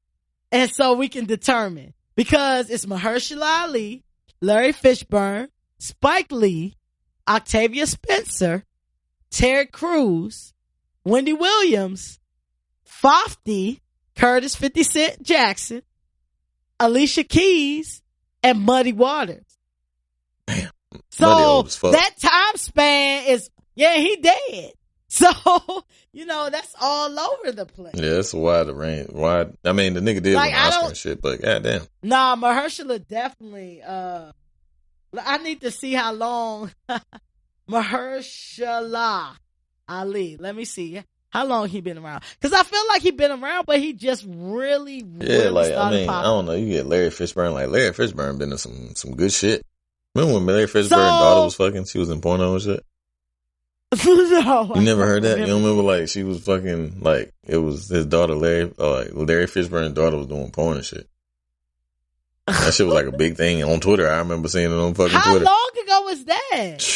I don't know. Google that shit, but she was definitely fucking, like, on, cause Brian Pumper with the fake jewels and shit had her. Fuck Larry Fishburne's daughter? They had a fucking flick. That was the shit. But you be on it was just on the Twitter, Tasty though. Blacks newsletter. She was on Twitter. Like, the shit, like, that was back in good old Twitter days when nothing was safe. So wait. So this man just got his star on the Hollywood Walk of Fame. You like, yo, remember his daughter was fucking Brian Pumper, though? Yeah, on fucking, yep. She had like a mole on her ass and shit. And he was like, what the fuck is that? Hey, yo, you wild. Hey. She was grown as fuck. Like, she was our age. Like, Larry Fishburne like 60. She wasn't no like little girl. Like, she was of age with a mole on her butt, like a big ass, like hairy mole. She was acting out. She had to be acting out. She was. Yeah, she had some shit going on. She was caught up in the Matrix. I just looked up Mahershala.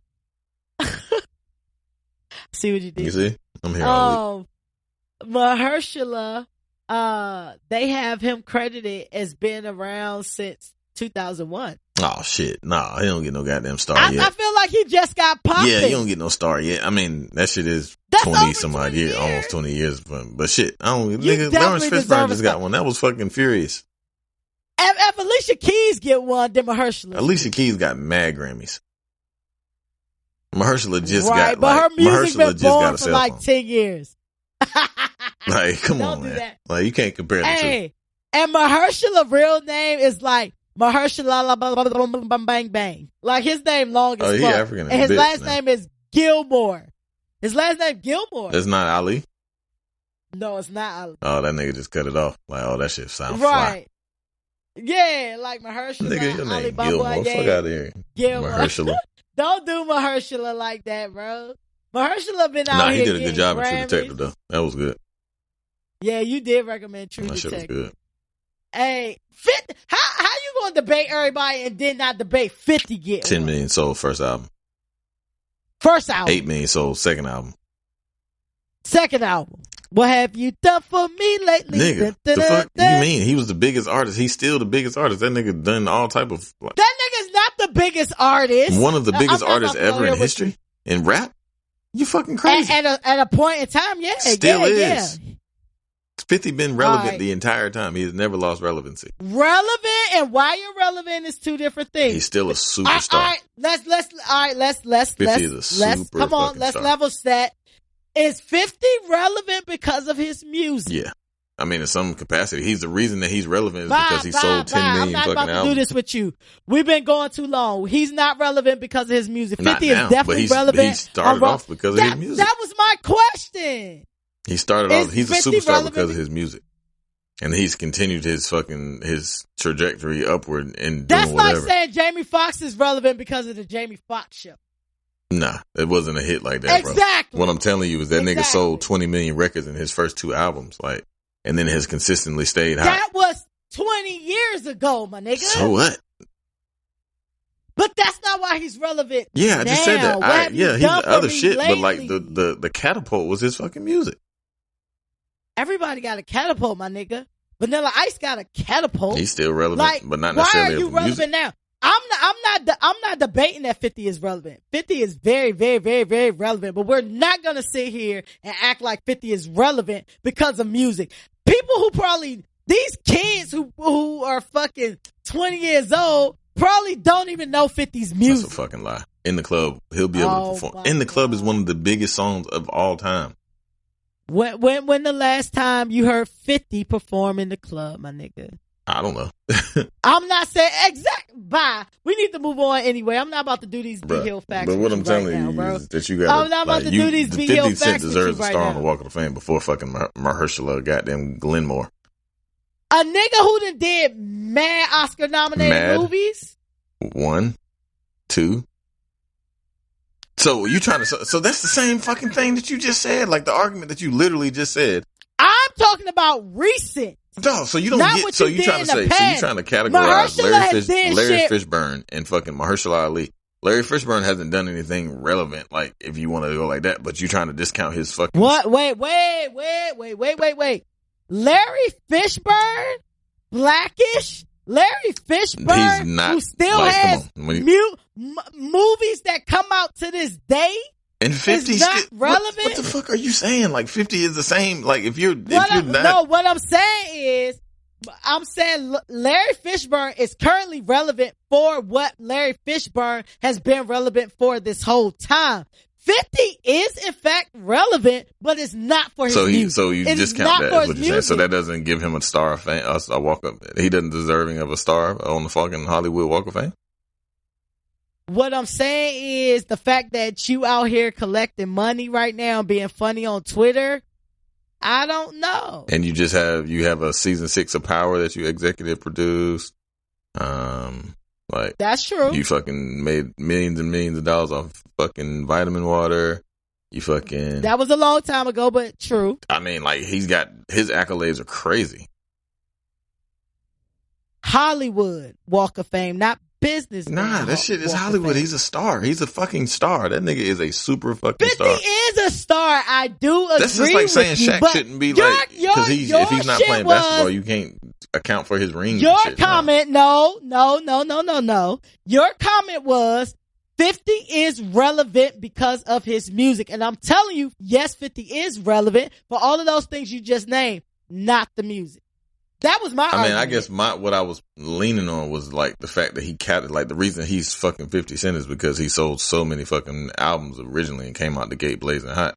Like out the gate, you're right. And sustained it for But that's not, you're not known years. because of your music now. Right. I agree with you about him being known for being a producer and being an Instagram comedian and, business deals. I agree with you. I'm 100%. I'm on board. I'm with you. So just from Power and music alone, that's Hollywood, right? Would you say no? Would you say? I would give it to him for Power, not for music. 50 hasn't sold albums in a very long time. Snoop Dogg just got a star. He hasn't been. 50.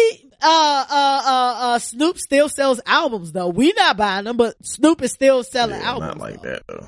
Like Come not on, to man. like where like, he was. Like you gotta just let it be. Like, it's cool. 50 still making money.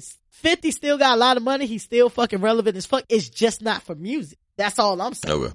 It's just, but listen, I feel like all of these black folks deserve their things, and shout out to them for their things that they received. Yo, we've been going mad we're long. Have to cut down. What's the name? Hey, yeah, we're gonna have to cut down little shit. Sorry, guys. Well, but let's get into little shit. We talked about mad shit anyway. Pretty much. Yeah, we did. I'm gonna cut this little shit so y'all don't hate me. Little shit. That's where we get into our. It's where we get into our pop culture bag, and where we talk about the fuck shit that's on your timeline. And we'll be cutting it short because we talked a lot of shit. It was good shit though. Don't act like we didn't talk a lot of good shit. If you agree. Hey, send him to be Hizzle. Oh, I don't want to see him just all right. I'm gonna cut little shit down drastically. So what you sipping, B? Because you already stoned. We know I got that. a little fucking Kettle Uno. Yeah, a little bit, not a lot. I ain't have a lot. I ain't have a lot left from the weekend. I was fucked up this weekend. Hey, I feel you. I'm on the regular degular smegular, and I'm on my second glass of that shit, so that's probably why I'm extra hyped. And we gonna toast up to Matthew Knowles out here being Matthew Knowles. So Matthew Knowles stopped by Sirius XM on the Clay Kane show on Wednesday, where he discussed race relations in the music industry.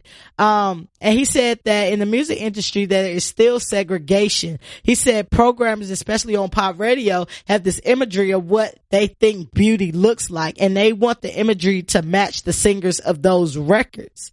So basically saying that, basically if you like, you right out here. So in response, Matthew was asked, would things be different if Beyonce was dark skinned?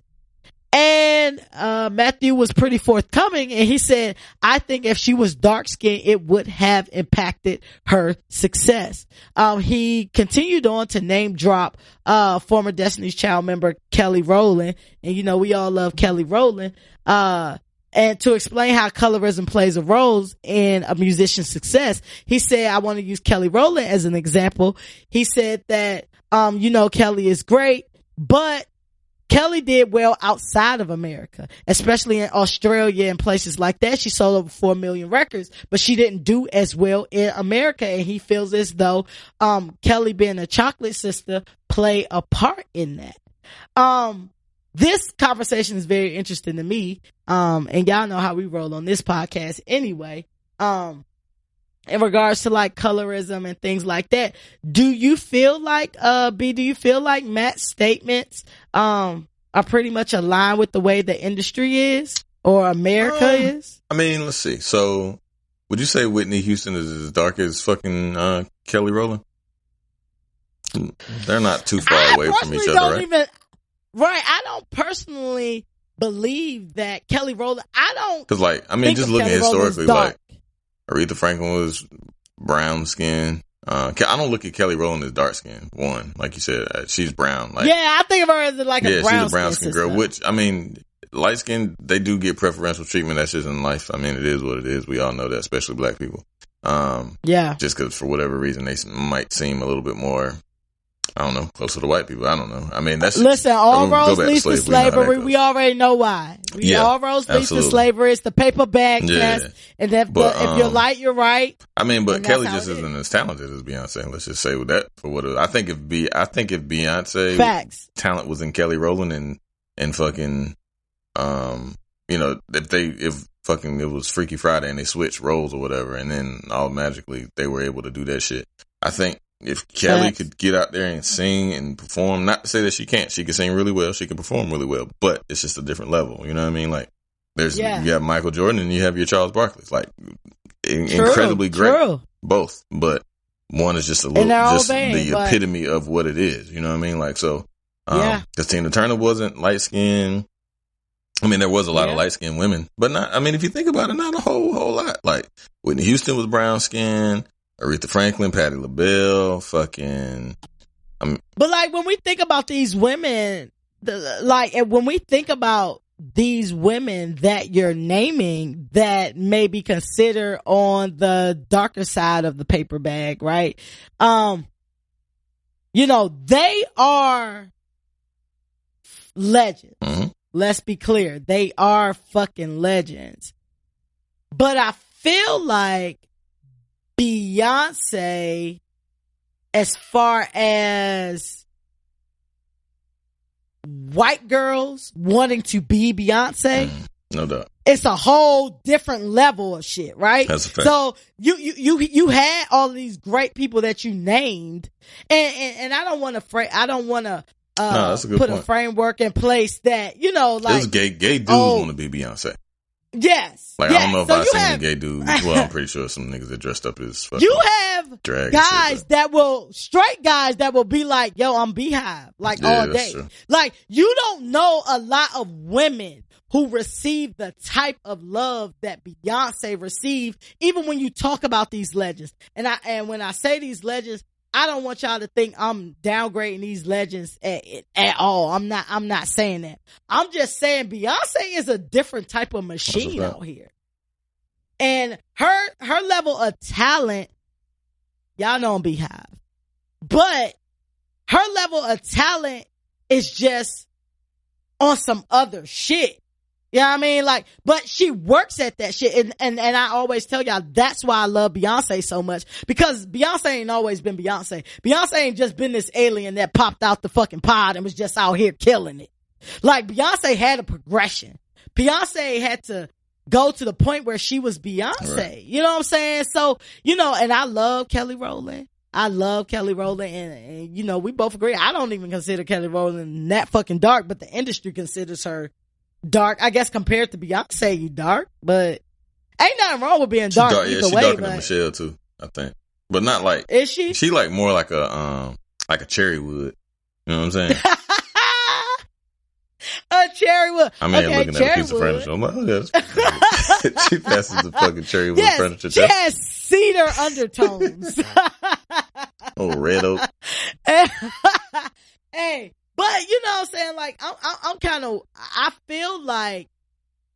I just feel like Beyonce was going to be Beyonce. Yeah, that's what I'm saying. Like, stars are stars, man. Like, it's just talent. Like, talent supersedes everything. Yeah, like, I really do feel like, I do agree with that. Because if Mike would have stayed black, like, he still would have been Mike. You know what I'm saying? Like, he still would have been, like, if he would have stayed black, he would have still been the powerhouse and one of the greatest stars of all time, arguably. You know what I mean? I agree. Like, easily. Agree. You know what I mean? Like, if he would have stayed black, if he would have never changed his color, he still would have been just as, like, you know what I mean, world renowned and heralded as the greatest performer of all time. I agree because, you know, talent is undeniable. You know what I'm saying? When you at that level, you know what I'm saying, of your art and what you do. You know, what I was thinking about when I was thinking about this is, you know, I know, you know, when I look at shit about the 90s and shit like that, and not that, you know, I was a teenager in the 90s. But, you know what I'm saying, I wasn't thinking that deep in the 90s. But when I see like shit about the 90s and shit like that, and about like colorism and shit like that, I see that, you know, it was your Al B. Shores and all them niggas Christopher Williams, that they kind of used to push to the front. But I feel like now the darker skin kind of plays for just males, period, hip hop and R&B. It kind of plays in their favor now. Like, light skinned niggas kind of bitches. You know what I mean? Except for Drake. Drake's the outlier. They still think of Drake as a bitch, but they think of Drake as like a phenomenon. Yeah. Like, you know what I mean? Like, they still think of Drake as soft. He still get like the light skin jokes and shit like that. But I found it very interesting that like dark males are coveted and light skinned females are coveted. In today's society, in my opinion. Do you feel like that? Yeah, I mean, yeah. Light skinned women always are. Yeah, I mean, I love them. Like, I mean, I just like pretty. I don't really have a type necessarily. Like, my wife light skinned, and I've dated a lot of light skinned girls, but I also date a lot of brown skinned girls too. You know what I'm saying? Like, not a whole lot of dark skinned girls, and not because I haven't found them attractive, because I know a lot of pretty dark skinned women, and I've seen a lot of pretty dark skinned women. I just, for whatever reason, never necessarily had like a relationship or whatever. You know what I'm saying? But like, I've had girls slightly darker than me and much darker than me, not necessarily dark skinned, but I just had a wide variety. But as far as, I guess, for general purposes, I guess light skinned girls are, kind of the wave or whatever. But and dark skinned niggas is the wave too. But I mean, I think ain't nothing like a good, brown like myself. Listen, I just find fine is fine. Like, I honestly, I feel like I'm one of them people who don't, really, have a preference. And I personally feel like it's okay if you have a preference, but as long as it's not rooted into some fuck shit. You know what I mean? Like, you can't help it what you're naturally attracted to. If you're naturally attracted to a certain shade, that's one thing, you know what I'm saying? But if I think one of the things that Matthew mentioned in this interview was like, being younger and his mom saying don't bring no nappy head girls home, and that's how he ended up kind of with Tina Knowles, which is a light skinned Creole chick. You know what I mean? So I've never had that type of thing. But I can say just from experience, if I see dark skin, but it's like nice skin for whatever reason, that's like, shit, that shit look good. Like some pretty black skin, like some pretty black skin, you know what I'm saying? So, but it's just different because I see like a lot of women be like, light skinned nigga, fuck that. I ain't fucking with no light skinned nigga. Like, I need me a Mandingo ass nigga. Like, I think they attribute darker skin with a bigger dick. And like lighter skin with sensitivity, whereas with females, it's like, oh, the lighter, oh, you stuck up, you think you cute, whatever you closer to white, you're a little bit more coveted, and then the dark skinned girl, they get, oh, you're pretty for a dark skinned girl, right. You know what I'm saying? And pro tip, you don't say that. Period. Yeah, just say don't pretty. Tell or even if you're a fat girl or nothing, just leave it. Period. Anything, like you're just pretty. Don't say a don't cut them down. Don't give them a compliment and then slice their fucking knees off. And don't try to act like you bigging somebody up by saying, "Oh, normally I don't date." No like caveats, I'm doing an exception just give a compliment for you. And keep it that. Just, Facts. I like your hair. Boom. And I like your hair for a black lady. Just I like your hair. Right. Right. Exactly. You're very pretty. Hey. Not for a fat lady. Just for just you're a pretty lady. Fat lady though. Tips. If you're a young nigga and you ain't having your way with women, that's the way to do that. Right. Or women that want to. Women probably know how to talk to women, I would imagine. But yeah, I might stone. I would love to see. Like, I don't know. My best friend, she gay, and she be bagging bitches. You bring your gay best friend up every episode. You are fascinated by this. Go ahead. Because I ask her all type of questions because I like to know. Like, you know what I'm saying? I ain't trying to castigate nobody for their own shit, so I just like to know questions and shit. And it's funny because she, like, a lot of the shit she don't know. You know what I'm saying? But I be seeing her work. Shit, she smooth on them hoes now. Move on. But she just naturally smooth. Like, she's just a good, you know what I'm saying? Like, just a good conversationalist, and they ain't never really met no stranger type shit. So, yeah, she can talk to anybody, but, yeah. And that's what it is. It's an all individualized. Everybody ain't the same. I'm sure she just macadocious. Yeah. You know what I mean? Like, just roll up on them. You know what I'm saying? But let me tell you, you always bringing up your Shan, your gay best friend, shout out, because I did meet her before. Shout out to you.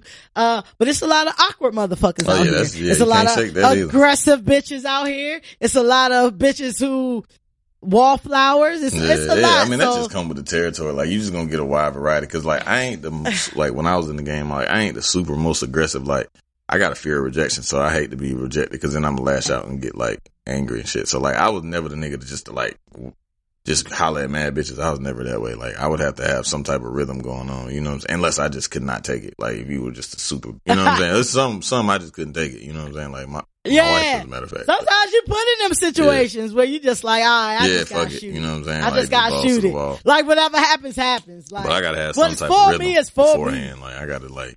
Nah, facts. Yeah. Facts. I can't. Facts. 100%. And it's not that you necessarily even trying to play me. It's just like you may not be attracted to me, but it's like you got to be a little attracted to me. Like you shouldn't do like that. Like why wouldn't you be? Like, listen, I'm on the same level of arrogance as you. Like why wouldn't you like me? About? Like I'm me. What the fuck you mean? Like 6'5", I'm fucking incredibly handsome. Like what are you talking about? Like what are they do? Like devilishly handsome, as my mom said. You're devilishly handsome. I'm like thanks, Mom. I've been told multiple times that I am the most charming, arrogant motherfucker. Oh yeah, and I'm just like, wait, what? I'm definitely an asshole. Like how you charming and arrogant at the same fucking time? If you misconstruing confidence with arrogance, I'll see how you can get that. Okay, like the great Escobar said, "I got no game. These bitches just understand my story," and that's it. Hey, boom, boom, ching. Shout out to Nas. Hey yo, I live by those shout words. Out to Nas. When I heard that shit it was written. I was like, oh man, that shit is hard. And I use that shit ever since. And I was like, kind of my mantra. Nice. Shout out to Nas. Absolutely. And running for the Never Aging Award, the Founder Youth Award. Shout out to Nas. Colorism. And Beyonce, Matthew knows it. Is it lit or shit? It's not lit. It's not lit. I mean, he does have a point at all. I mean, the colorism. He has a point. He has a point in the general sense of it, because I definitely feel like there are a lot of light-skinned chicks that y'all push on us and try to make us like their music, and they're just not talented. Right. Like they're just not. But I feel like Beyonce would be Beyonce. I just personally feel like that. Like if she had everything and she was 2 shades darker, she would still be Beyonce. In my opinion. So, I'm gonna go with shit because that's shitty, period, because of the industry. And yes, that still goes on, and all roads lead to slavery, and that's why all that shit is going on. And white and bright is right, and it caters to the mainstream. But yeah, fucking what's homegirl that you love a lot that you think is so fine? Carrie Hilson will never be Beyonce. Oh no. You know what I'm saying? Carrie Hilson will never be Beyonce. I disagree, but to each his own. But it's a lot of light-skinned women that they definitely push on us. And it's not only issue of skin color, but you put a light skin and a light skinned bitch who's willing to show some skin, they definitely gonna push them on you. Like, this is sexy right here. You need to take that. Like her music, even though she can't, hold the note. So, hopefully the game is changing, and we got a lot of diversity out here. And next week we definitely, me and B Hill already have on the agenda for Free Smoke to talk about these different female rappers out here. And I'm interested to know his opinion about the trajectory of these female rappers based on a lot of different categories. Shout out to Lizzo and her performance on the BET Awards. Moving along, so real quick, LeVar Ball, right? So I'll bring this up because this is interesting to me. So LeVar Ball has been basically banned from ESPN for a remark he made towards Molly. How you say her last name? I don't know. She married to Jalen Rose. Is that? Mm-hmm. Yeah, they've been married for like 2 years. 2 or 3 years. Never knew that. A female commentator on Jalen Rose's wife on ESPN First Take, during the discussion, there was some discussion going on between the male commentators and LeVar, and Molly asked, could we switch gears? And LeVar Ball responded, we can switch gears at any time. Since then, the ESPN has condemned LeVar Ball, saying that the comment was inappropriate, and has banned him from all ESPN programming. LeVar Ball say he had no sexual or ill intent with his comment. He was just talking. Now, for me, normally, like, you can see the creepness in this. I didn't perceive any type of creep innuendo, and LeVar Ball is a very outspoken nigga. Yeah, nah, you know what I mean? Like, man, that nigga love his wife. Not to say the niggas won't, you know what I mean, fuck up, but he's not finna, like, do that shit in public. You know, like, it's funny because I actually watched, they got a show on Facebook, the whole Ball family, and I enjoyed the show. It's a really good show. They got a really good family. He means well. Like, he don't be on no fuck shit. He be on fuck shit, but not to the level of that disrespect. One, not like sexual. Yeah, like not on no sexual shit. He love his wife. You know what I'm saying? Like he genuinely loves his wife, even though she got a stroke and all that shit. You know what I'm saying? And he wouldn't blatantly disrespect her on TV because he's not an idiot. Like, he's actually a very calculated and smart man. He's not maybe. He does a lot of rash shit, but he's actually extremely talented in terms of, like, just being able to do shit. So I think it was corny, that they did that. And I enjoyed his remark. Like, how the fuck they gonna ban me? Like, I got my own TV show. That ain't my fucking, they can't ban me. Like, the fuck? Like, yeah, that's not, he was like, I don't work for them. You know what I'm saying? So, and he'll be on Fox Sports, and that'll just drive up Fox Sports' new fucking rating, because he goes over there with Skip and Shannon, and that shit is always a good conversation. So fuck out of here with that shit. You know what I mean? Like, you actually just pigeonholed yourself, because as soon as his youngest son LaMelo, who's I think probably Lonzo's really good, the best of the three. Lonzo's really good. LaMelo I think has potential to be even better than Lonzo. But Lonzo was really a really good basketball player, and I think he'll if he can stay healthy next year for the full 82 games, and then on into the playoffs. That is a lot of fucking games. The NBA gotta chill. That's a lot of games. The NBA gotta chill. That's why I can't do NBA. Yeah, they should 82 games. My attention span don't. Bro, they should cut that shit to 25. Like, if you can't prove what you need to do in 25, like, I can't fuck with you. I think, because there's so many teams, so. 50. Yeah, it is a lot of teams. Yeah, it's a lot. But I mean, it's always good. Play your fucking. But if he can stay healthy, I think he'll do very well. But and his youngest son, LaMelo, is going to be really good. He's going to, I think, Australia to play pro professional, and then he's going to be eligible for the draft because you got to be 19. So, he'll be eligible for the draft next year, and I think he'll definitely go high ranking, cause he's a really good basketball player. He's tall, he can shoot, he got a great presence on the court. But, and all that said, like, they'll have him back, and like Fox Sports will be doing their rounds and making their viral clips go crazy, and he'll be garnering that same amount of attention that he's been garnering since this past time.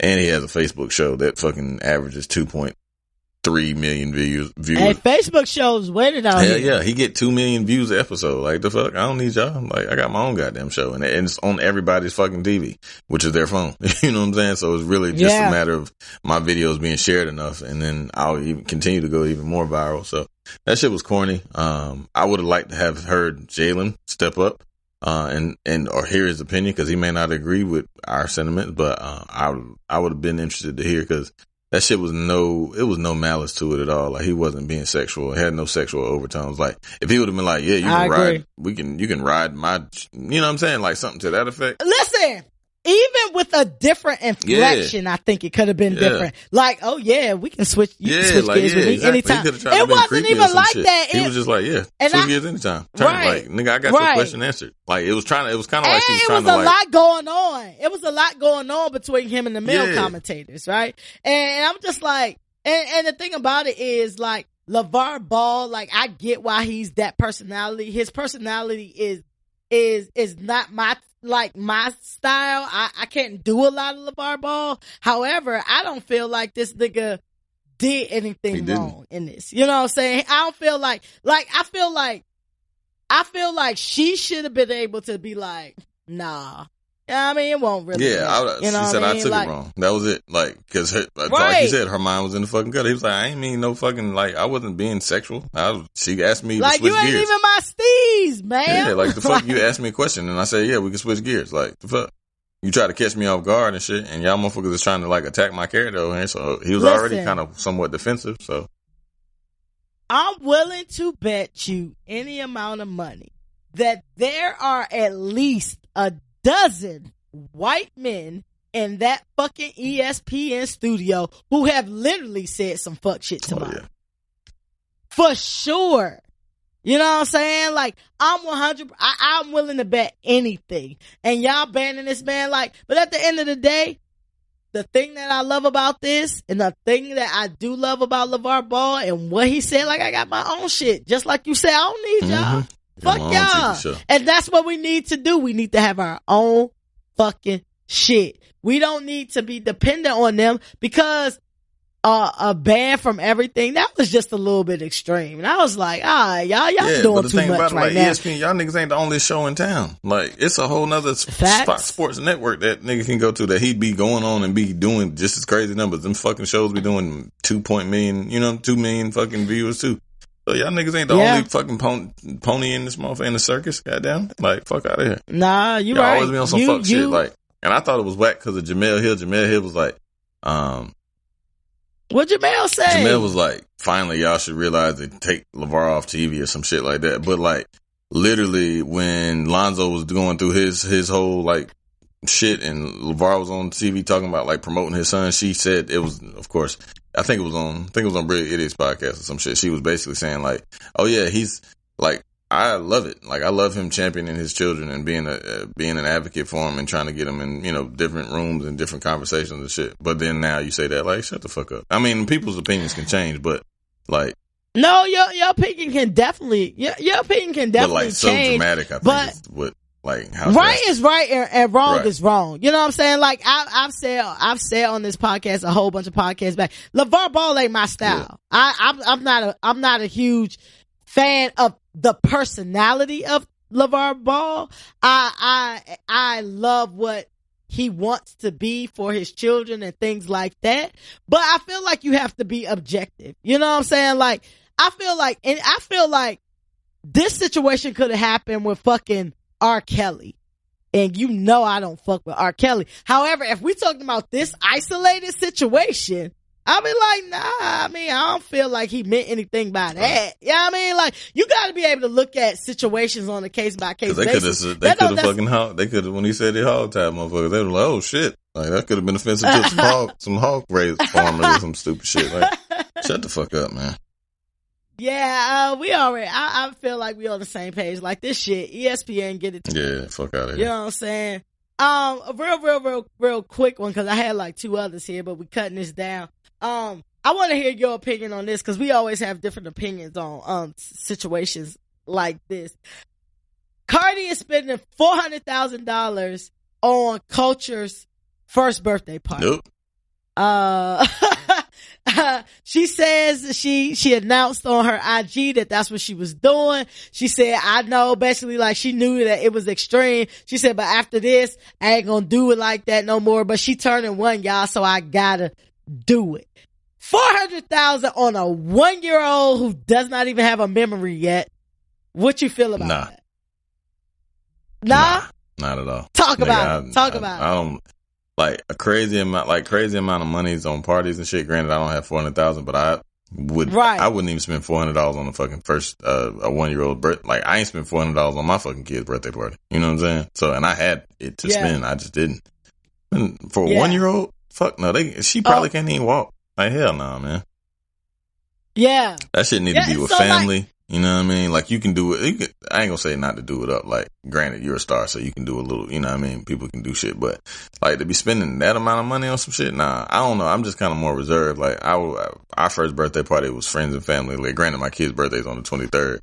So like, it was basically, Christmas, December 23rd, but it was just, it was like a family gathering anyway, and we just made it, kind of like a combination deal, but it was just dope. We cut cake. We sang happy birthday. They were 1. They didn't give a fuck. Like, all they wanted to do was eat was cake, and then goddamn, like, I was looking at them pictures yesterday, as a matter of fact. That's crazy that we even talked about this, but yeah, I don't know. I ain't spent $400, you know what I'm saying? Like, wouldn't have, and I think, like, I'm more of like a event type of dude. Like, you know what I'm saying? Like, I know they like parties and shit, but I like the more memories and shit. You know what I'm saying? Like, taking them somewhere. Like, we went to Great Wolf Lodge one time and shit. You know what I'm saying? Like, we just do try to, like, we went to DC for Bubba's birthday. And granted, he was only 1 too, but I mean, we got pictures and shit. So it was more like memorable type of deals versus like spending a whole lot of wasted ass money type shit. In my opinion, that's just me though. Yeah, so it's certain things to me personally that no matter how much money you got, that's still just crazy. It's just stupid. You know what I mean? Like, it's just unless it costs like $400,000 to like rent a zoo or some shit. But even still, like, and they were a little older, if they have the memories or some shit. Like, if I want to close down the zoo just so we can all walk in the zoo and shit. Right. Let's wait till 5. Yeah. Like, at least wait till a child has memories, because at the end of the day, this is really for you and your friends, and for you to show off and say, hey, this is what I did for, and I don't have children, but I can get, the excitement of a parent that their kid has turned 1 year old. But my whole thing about that, and I was talking about this shit when it came to this extravagancy of these fucking proms and shit like that. Like, I would rather, if I got $400,000 to spend, I'm gonna chalk that up to $10K for this party, only because I have that type of money. I'm not spending $10K on a 1-year-old's birthday party either. However, you got that type of money. You can do a lot with $10,000 for a fucking birthday party.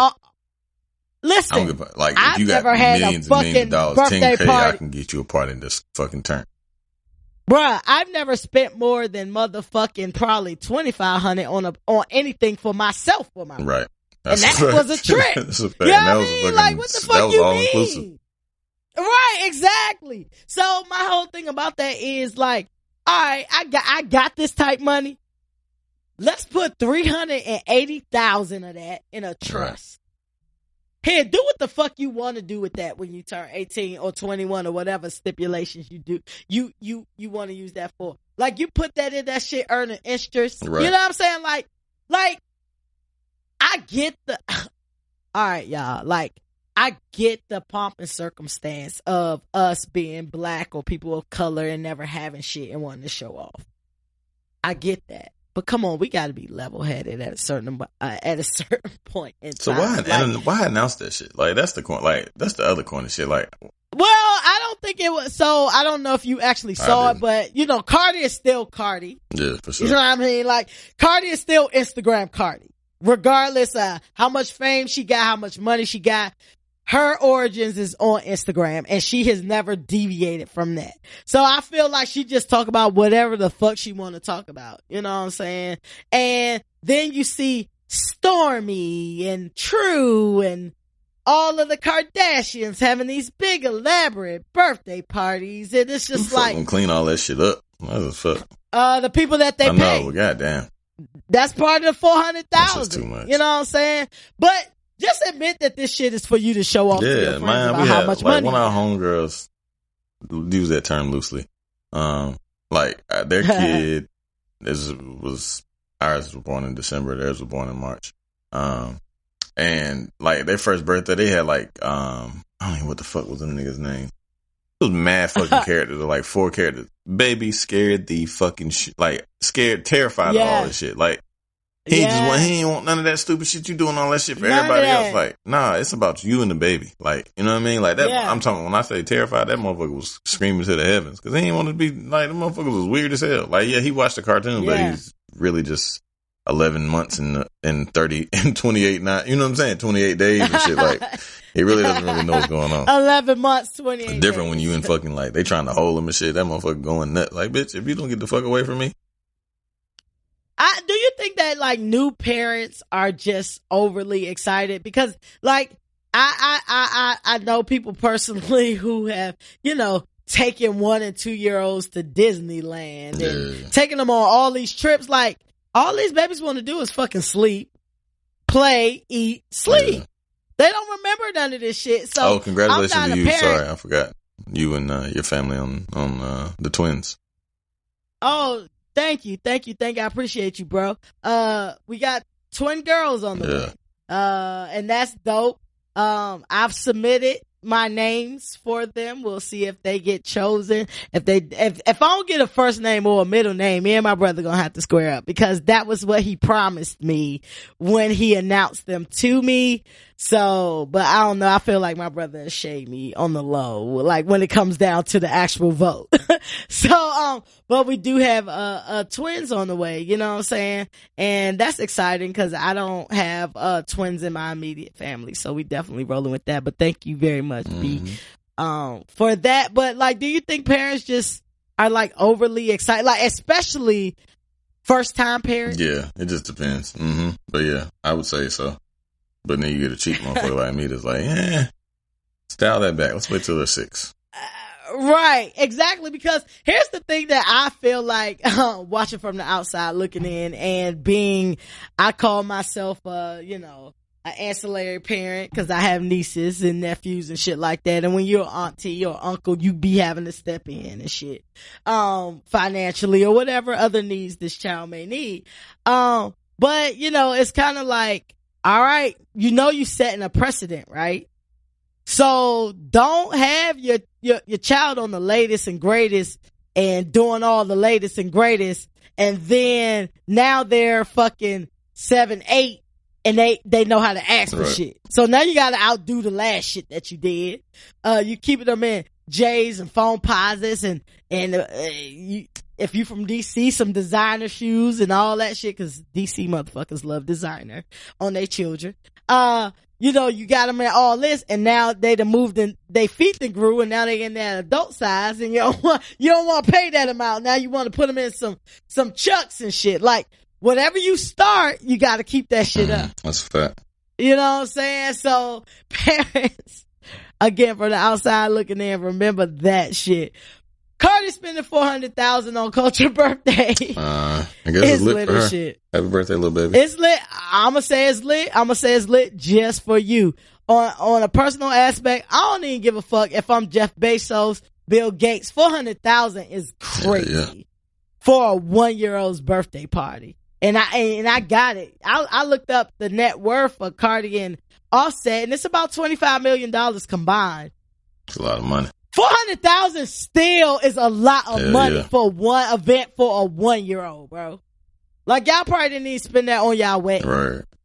But that's little shit. You ready to answer a question for somebody real quick? Let's do it. Alright. Cause we going long and strong. Right. But I feel like it's been a good episode. Like I said, if y'all don't like what we doing, just let us know. We'll try to tailor the shit for y'all. We do it for y'all. No shit. 8 shit and 2 cents. Y'all got a 2-hour episode last time. We was kind of clean last week. 8 shit and 2 cents. For the new people, 8 shit and 2 cents is our listener letter segment where we give advice to listeners who clearly don't care about taking advice from people who drink a lot. And y'all know us, Dr. Fresh and Dr. Bill, and the H is silent. All right. Learning on the fly. I'm proud of you. Hey, look. When the liquor's in the system, ain't no telling.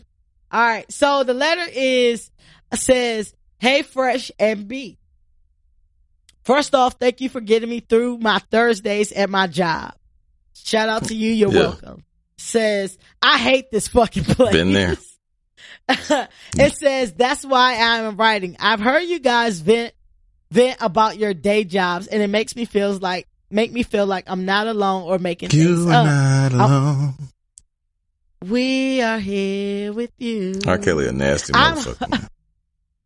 Bro, listen. So I was in my Mary J. Blige bag. Sorry, Brandy J. Listen, I was in my Mary J. Blige bag since the BET Awards. So I've been listening to Mary J. Blige, and Share My World is my favorite album. And I'm sitting there jamming to Mary, and fucking R. Kelly creeps up. I was like, listen, if you listening to anything from the 90s or the 2000s, you're not going to avoid R. That's Kelly. a fact. You just gonna have to make a moral compass and stand right there, because I'm gonna keep it a band. Like, some shit be coming on the playlist, I'm like, fuck, we just gonna ride it. Like, you a nasty motherfucker, but this is a good song. Facts. I'm gonna be honest. If it's on somebody else shit, I'm a little bit more tolerable than if it's just a straight R. Kelly joint. You know what I mean? Sorry, Brandy, but that was relevant to what we was talking about. Back to your letter. My bad, boo. It says, "I've heard you guys vent about your day jobs, and it makes me feel like I'm not alone or making things up. I'm hoping you guys can give me some advice. I'm 28 years old, and I work for a Fortune 500 company in the DMV area. I work for an older female colonizer who works my last nerves. I feel like I do all the work and she gets all the glory. I've been at the company for 2 years, and I feel like I do great work and I'm deserving of the fruit of my labor. I need a promotion. When I asked her about a promotion, she gave me some BS about when the time is right, I will get a promotion. Oh, shit. And that will come. Well, I literally do all the work, and she has gotten all the praise and a promotion since I joined the team. So how's my work good enough for you to get a promotion, but not enough for me to get a promotion? I feel like this bitch is trying to hog all the glory, and just like them pale-faced thieves do. I love her. Shout out to Brandy. Pale-faced thieves. I am thinking about just finding another job, but I feel like I would just be starting over with a new melanin deficient a-hole that will take my shine.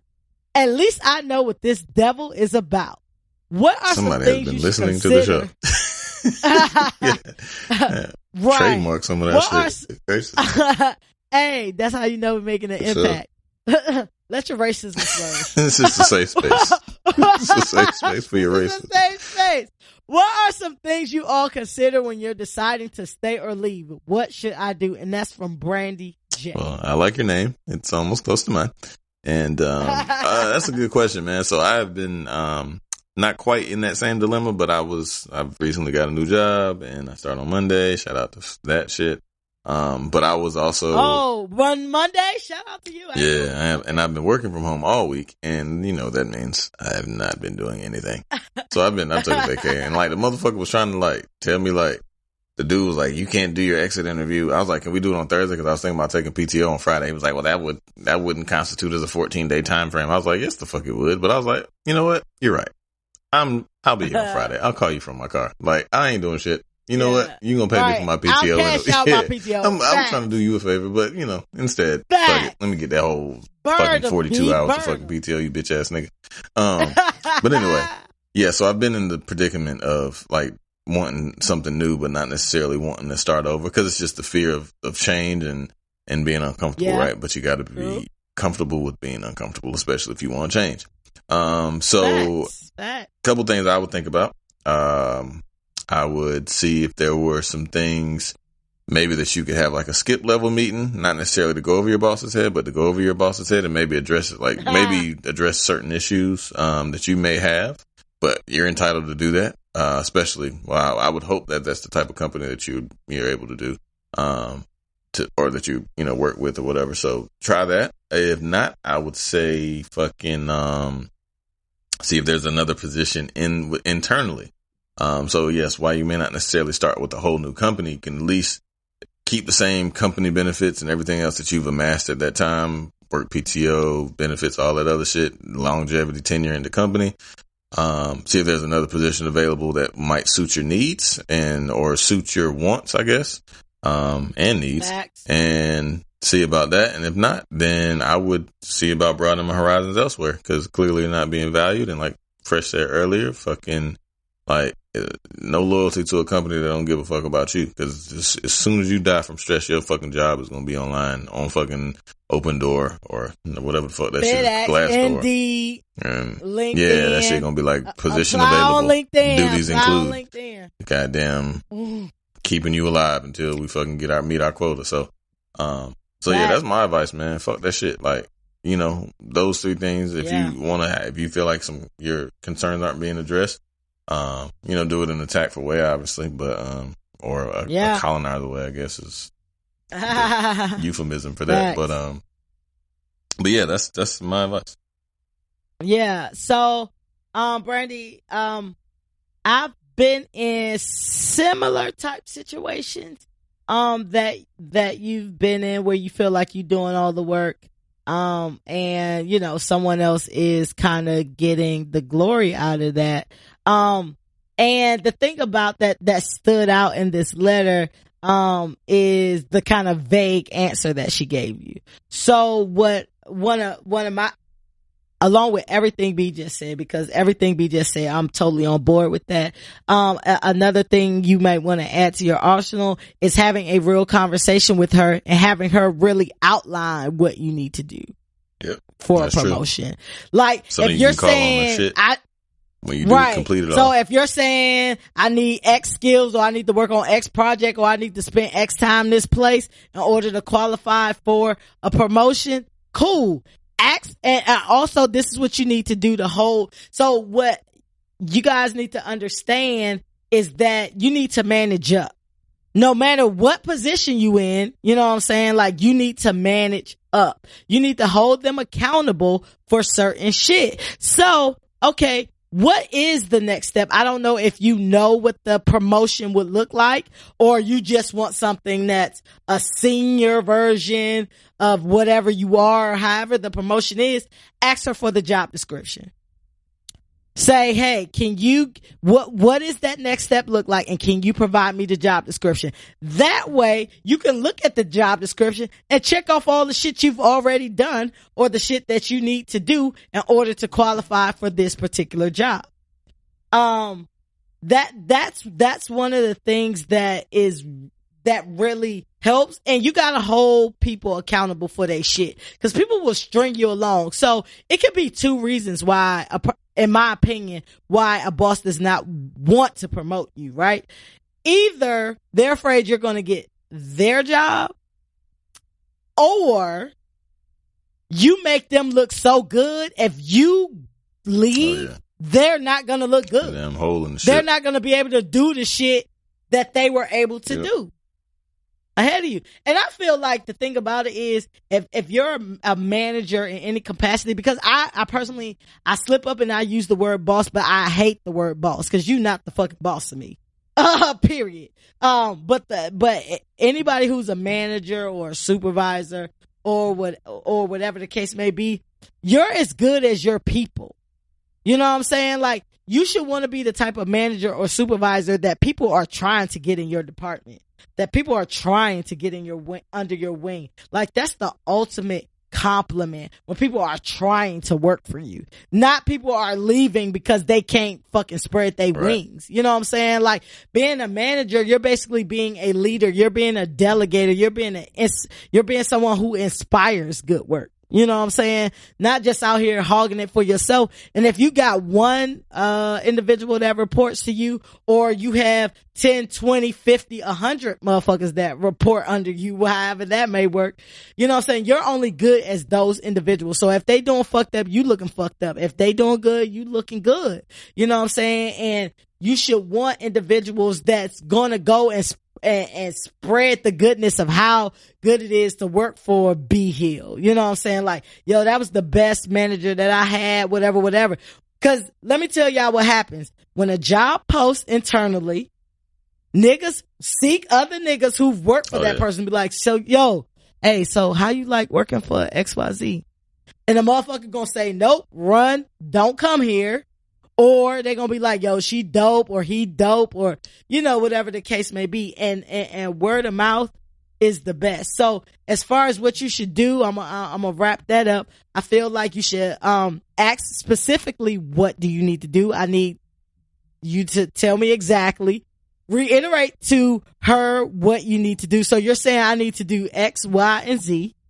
And then you feel like I'll be more suited for this. You need to ask for the job description, and then you need to do all of those things that B Hill talked about, as well. So that is my advice, Brandy. You have any more advice for Brandy, or are you pretty good? I'm good. That was good. Well done. Let us know, man. I understand corporate America is just a different type of beast. Sure. You know what I'm saying? And I feel like corporate America is especially a different type of beast if you are a person of color. I know that y'all probably feel like we go to color a lot, but tell me when I'm lying, though. Stop me when I'm not telling the truth, though. You know what I'm saying? And shit revolve around that. You know what I'm saying? And we can't go to work. We can't be ourselves. We have to be them. So it's just a different type of stress for us. You know what I'm saying? Unless we own the company and we decide what our rules are going to be. But, you know, do what's best for you, Brandy, and let us know, you know, how that pans out for you. If y'all want advice from us, y'all see that A1 shit we just gave y'all? Fire write into us at theaintshitshow@gmail.com, and your letter may get read on the air, and y'all know that's the X where the I would be. Y'all ready to get into free smoke, so we won't talk y'all head off, because we already we won't keep y'all long. Thanks for rocking with us. You know what I mean? You ain't doing shit. rocking with us. So y'all know Free Smoke is where we talk about any hot button issues, personal topics, whatever we want it to be, anything from politics to petty. And my man B Hizzle has produced this segment, so I'm gonna kick it over to B. Yeah, what's up? Well, B? you know, it's summertime, right? So as we mentioned earlier, about 2 hours ago, right. You know, it's summertime, so you got to kind of celebrate. So I was thinking like as I was like thinking of some shit to do for the show, I was like, well, damn, I had some dope summertime memories because I think summer was on the 21st is officially when the day summer kicked in or whatever. Yep. So I was like, yo, for sure. Thinking about like how ill summers are and like how much shit actually happens in summer. And I started going through kind of like just my timeline of like shit that I just stand out that I remember specifically about it being summertime and like when shit happened and whatever. Yeah. So, I'll start off kind of, I thought of like 5 things real quick off the muscle and shit. But, I remember, and it's funny because I was just talking about this story yesterday because I had done this shit a couple days ago or whatever. But, I almost drowned at Emerald Point, right? So, that's how we kicked it off. You drowned at Emerald Point? So Emerald Point is like a water park in North Carolina for all the people who don't live in this immediate area. It's in Greensboro, not a part of RDU, so it's fine. It's called Triad, so you can go and get your weirdo part of, but it's actually in Greensboro, Shade, like outside of Greensboro. Y'all see that shade? And, so yeah, like I was hard headed as fuck as a kid, if you can believe that. And no, it was at the wave pool, and I was like either I think I was 13. I ain't gonna hold you too long, but so like they on the side of the wave pool, they got like this warning sign that says, "Warning, tidal waves," which is a tornado underneath the water, right? Like a little baby mini tornado. So me being, you thought they was talking about your hair. You like tidal wave, don't kill it. Oh no. I did have waves though. My shit was A1 then. But so like, my shit so me A1. and my homeboy was like, my homeboy bet me, he was like, I bet you can't swim through one of them shits. And I was like, always up for a good challenge. So I was like, and I was relatively a pretty good swimmer. Like I used to swim every fucking day. So I was in super shape in terms of swimming. So guys, I get in one of them bitches, swim through that shit. Get in another one, swim through that shit. Like, it's like a tornado. It's like super fucking choppy ass water and like a tornado, basically. You know what I mean? So then the third one was the fucking charm. So I'm in that bitch and I'm swimming and I am not going any goddamn where, but I realized that like I'm moving, like my body, my entire body is moving. So this is the fucking twister that took me all the way. Like this was a fucking Category 5 wave or some shit that they had produced real quick. The undercurrent took me from that tornado little shit took me from like one side of the pool to the other. And if you ever been to Emerald Point, you know exactly what I mean. But like, it was like, man, I swear to God, like I was to the point where I honestly thought it was over. Like I could not get out. And you know how you swim when you like, swimming makes you tired as fuck if you can, you know what I mean? Especially when you're trying to fight against some shit. And I had just gave up. And then by the time I gave up, like I washed up on the little fucking bullshit ass shore that they got. What you mean you washed like, up? I just, like the shit just, God just like removed the shit out the water or some shit. I just washed up. Shout out to God. He's on time. He's on time. God is amazing. Motherfucker, man, that nigga came through. Like he was probably like, look at this dumbass nigga right here. Just like plucked my ass or some shit. I washed up on the shore and shit. And like, my homeboy Bobby come over there. In my mind, you mad tall and lanky too. Like you mad tall and lanky washing up on the shore. I don't know. I was 13, so I probably was about 5'10". I don't know. But I was taller than the average 13-year-old. But well, yeah, so I washed up on the little fucking concrete ass shore and shit. And I remember when I went up to my mama and shit, and I was like, I was tired as a mother. She was like, "What the hell happened to you?" I was like, "I almost died, mama." She was like, "Sit your dumb ass down, eat this chicken." And she had some KFC chicken and shit, and I fucked that shit slam. I was like, I'm ready to go. Like after I ate that chicken, I was ready to go. Fuck that goddamn water park. That shit like to kill me. So that was one of my good memories, man. But that's your good memory, though. I'm alive. That's crazy. I lived to tell about it. That's true. Okay, so I'm gonna piggyback off that memory because I didn't even have anything like that, but I almost drowned in Myrtle Beach. Wow. In my adult life. So this may have been like, this was probably at least 10 years ago. At least 8 years ago. But we went to, and I don't know if I've told this story on this podcast a while back, but, act like you hadn't heard it if you heard it, people. But I went to Myrtle Beach with a bunch of friends or whatever, and we went to go parasailing. And, you know, you have to get on that, them little plastic banana boats, to get out to the boat where you can actually go parasailing and shit.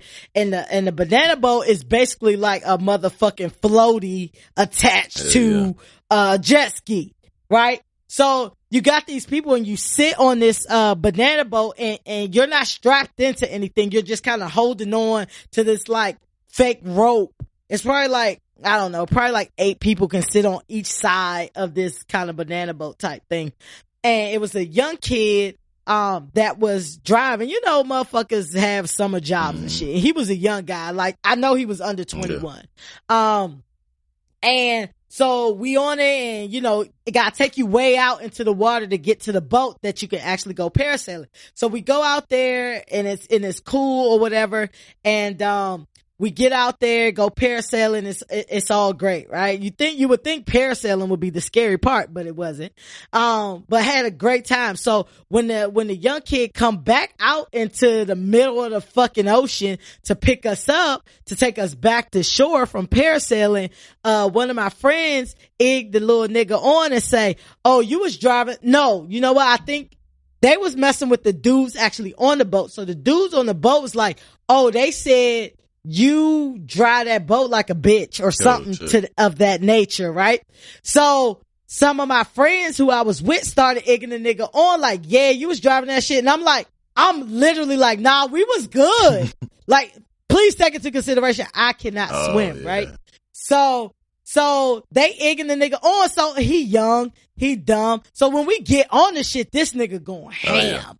I'm talking about we fucking hitting fucking waves, everything. This is a plastic fucking floaty pretty much. That's hitting the air. Like, we in the air more than we hitting the water because of the way we hitting the waves and shit, right? So I remember that shit like it was yesterday, and I'm sitting on the back of the bitch, and you only as strong as you holding on to this rope, right? So all I know is like 1 wave, 2 wave, 3 waves. Boom, I fall off the shit in the middle of the fucking ocean. No life. Yeah, I do have on. Right?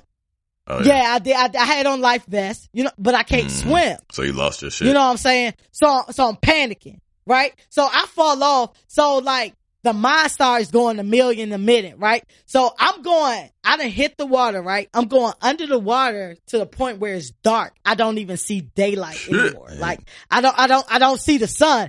And I'm in the middle of the ocean, and I'm on the back. So do niggas even know I done fell off this bitch? So I'm panicking like a bitch. I'm feeling like my lungs fill up with like water and shit. I'm buoying to the top. But because I'm panicking, I'm going right back down under the water.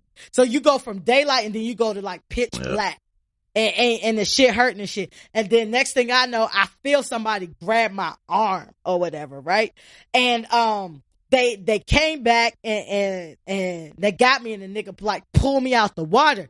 And so like I'm up on the shit and I'm like coughing up water. Like I'm coughing up water and shit, right? So we get back to the shit, right? And so the bitches we was with, they was just like, they thought the shit was funny because they thought the reason I was mad is because I got my hair wet. Nah, bitch, I died. And like dog, like, in my mind, like, I died, and I literally have water in my chest. That's what drowning is. You have water. That's why people drown, because they panic. Because your body will naturally float you back up to the top. You know what I'm saying? If you don't panic. But if you can't swim and you have all these other factors going on, I got water in my lungs. Like, my shit was hurting. Like, I'm coughing up shit. Like, they kind of like pushing on my chest a little bit to get get the shit out. And like, shout out to my homegirl, Y, you know what I'm saying? At the time, she was with me. She was with me. So like, she cussing them out like, nah, this shit ain't funny. Like, that shit ain't funny. Cause she like, dog, like, I'm the one who had to alert the nigga that you fell off the shit, or they would have still been gone.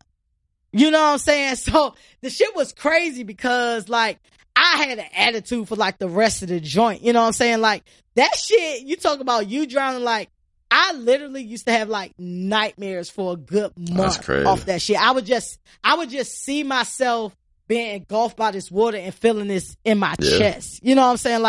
Like again, God is fucking good. I think you should go get swim lessons. You know what I'm saying? Yeah, you done pitched that to me before, and I feel like that's probably something I should do. However, it's hard to teach old dogs, new tricks. But you're right about that. Maybe that's something that I should look into, because but the thing about it is I have this love for water. You know what I'm saying? Like, I love watching the water. I love the volatility of the water. I love the calmness of the water. Like, I love how water just does like its own. Yeah, like being able to swim is dope. Like, and it's the best exercise you can get to. You know what I mean? So did I tell you that when I went to Jamaica, most Jamaicans can't swim? What? Ain't that crazy?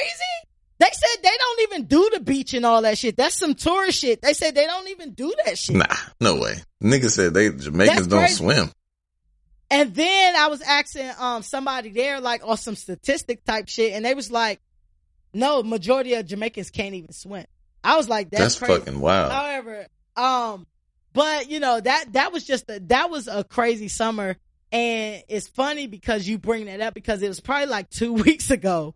So I called my mom or whatever, and I told my mom like what happened and shit, because my mom is moms are scary. Yeah, parents are scary. You know what I'm saying? So when I'm doing anything that, could possibly lead to some different type of consequences, I always call my mom. And, I'm the only one that lives away from home. And, my parents are just worried anyway. So I'm like, yo, mom, like, I'm about to go parasailing, XYZ. And, she like, what?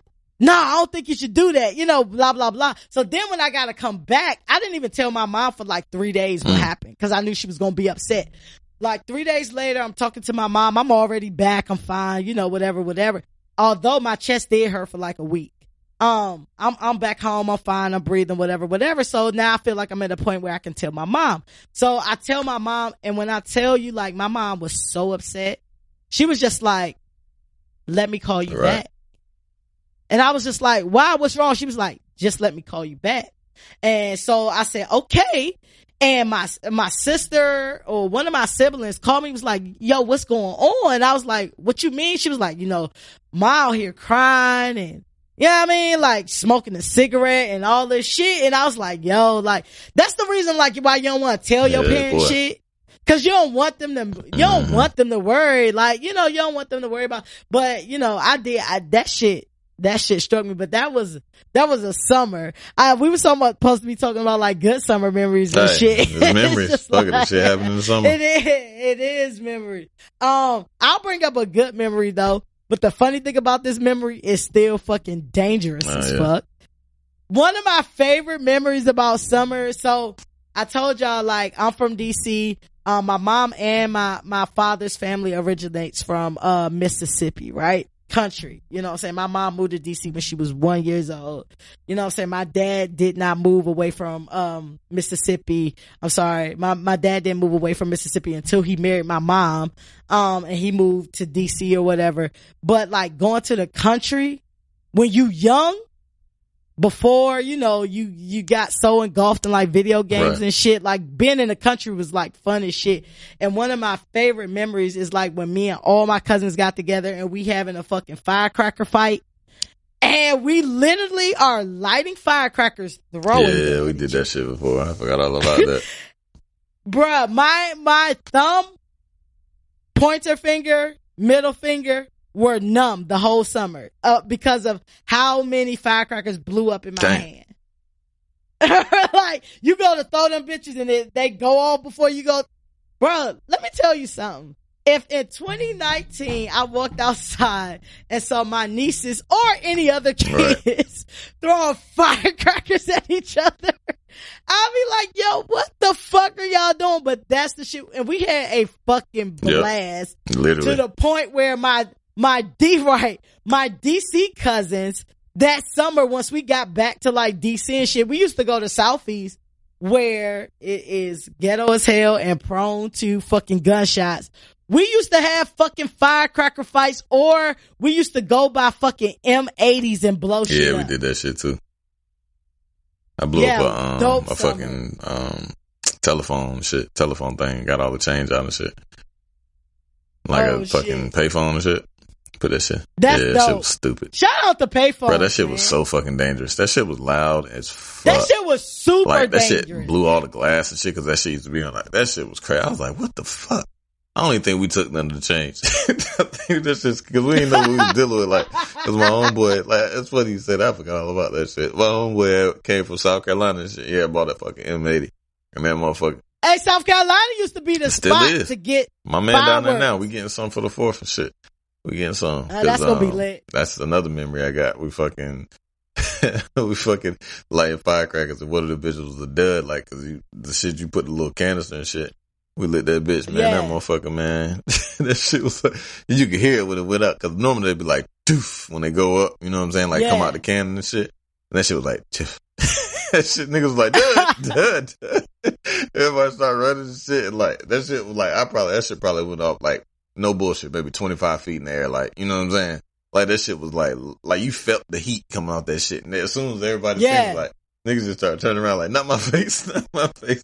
You can burn my neck all you want. Fuck that shit. Not my face, not my face. Like, I was like, yeah, I wouldn't scream after that. I was like, fuck these goddamn fireworks. This shit was crazy. Hey, I'm gonna tell you what's funny about the fireworks though. When you think some shit a dud and that shit ain't a dud and that shit just start blasting at you. Yeah.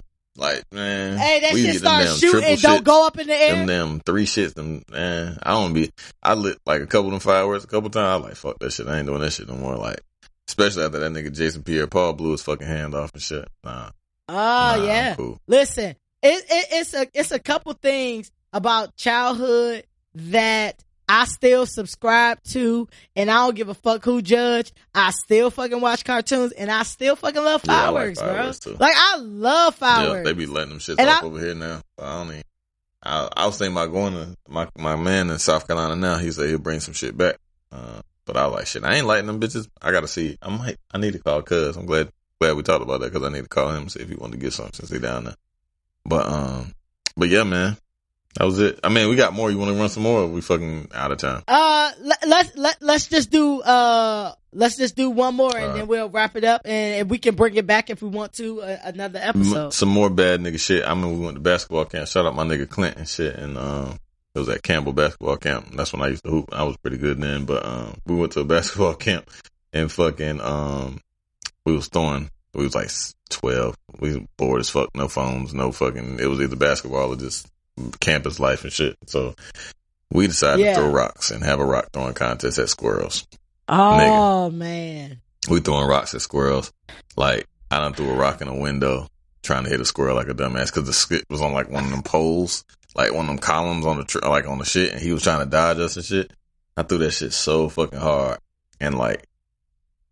You killed a squirrel? Nah, I broke a fucking big ass window. I broke a glass window and shit. Like that shit was like pow, like on a big ass fucking like colonial, like them old plantation ass windows and shit. Like that shit was like 3 stories up and shit. I was like, oh shit. So I ran. Somebody snitched on us and shit. So like they almost was gonna kick us out, but it was like the day before the last day and shit. So like my mom had to pay like, I think it was like $600 when she came. Boy, she was fucking mad.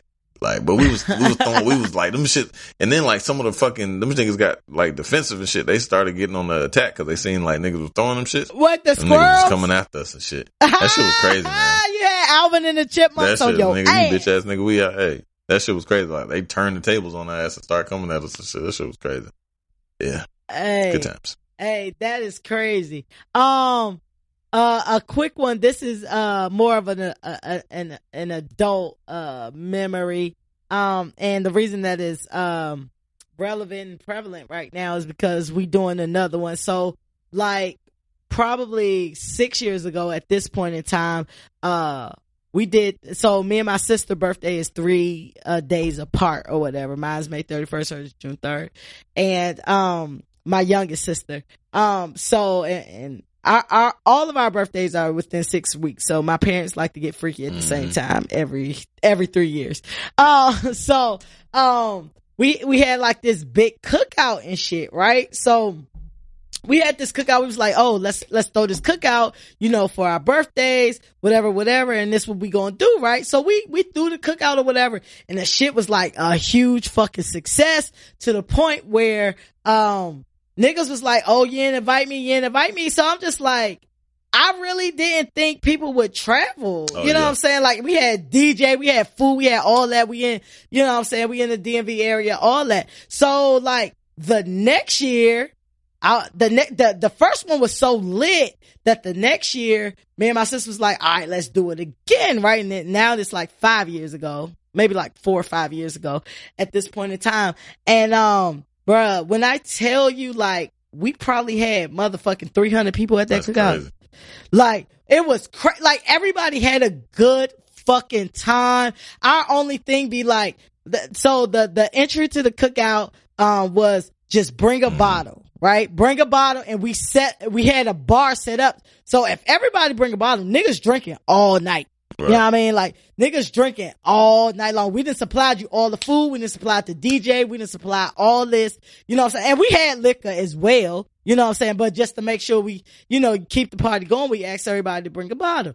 And like, that shit was so lit that, I mean, I had friends travel from everywhere to come to this cookout.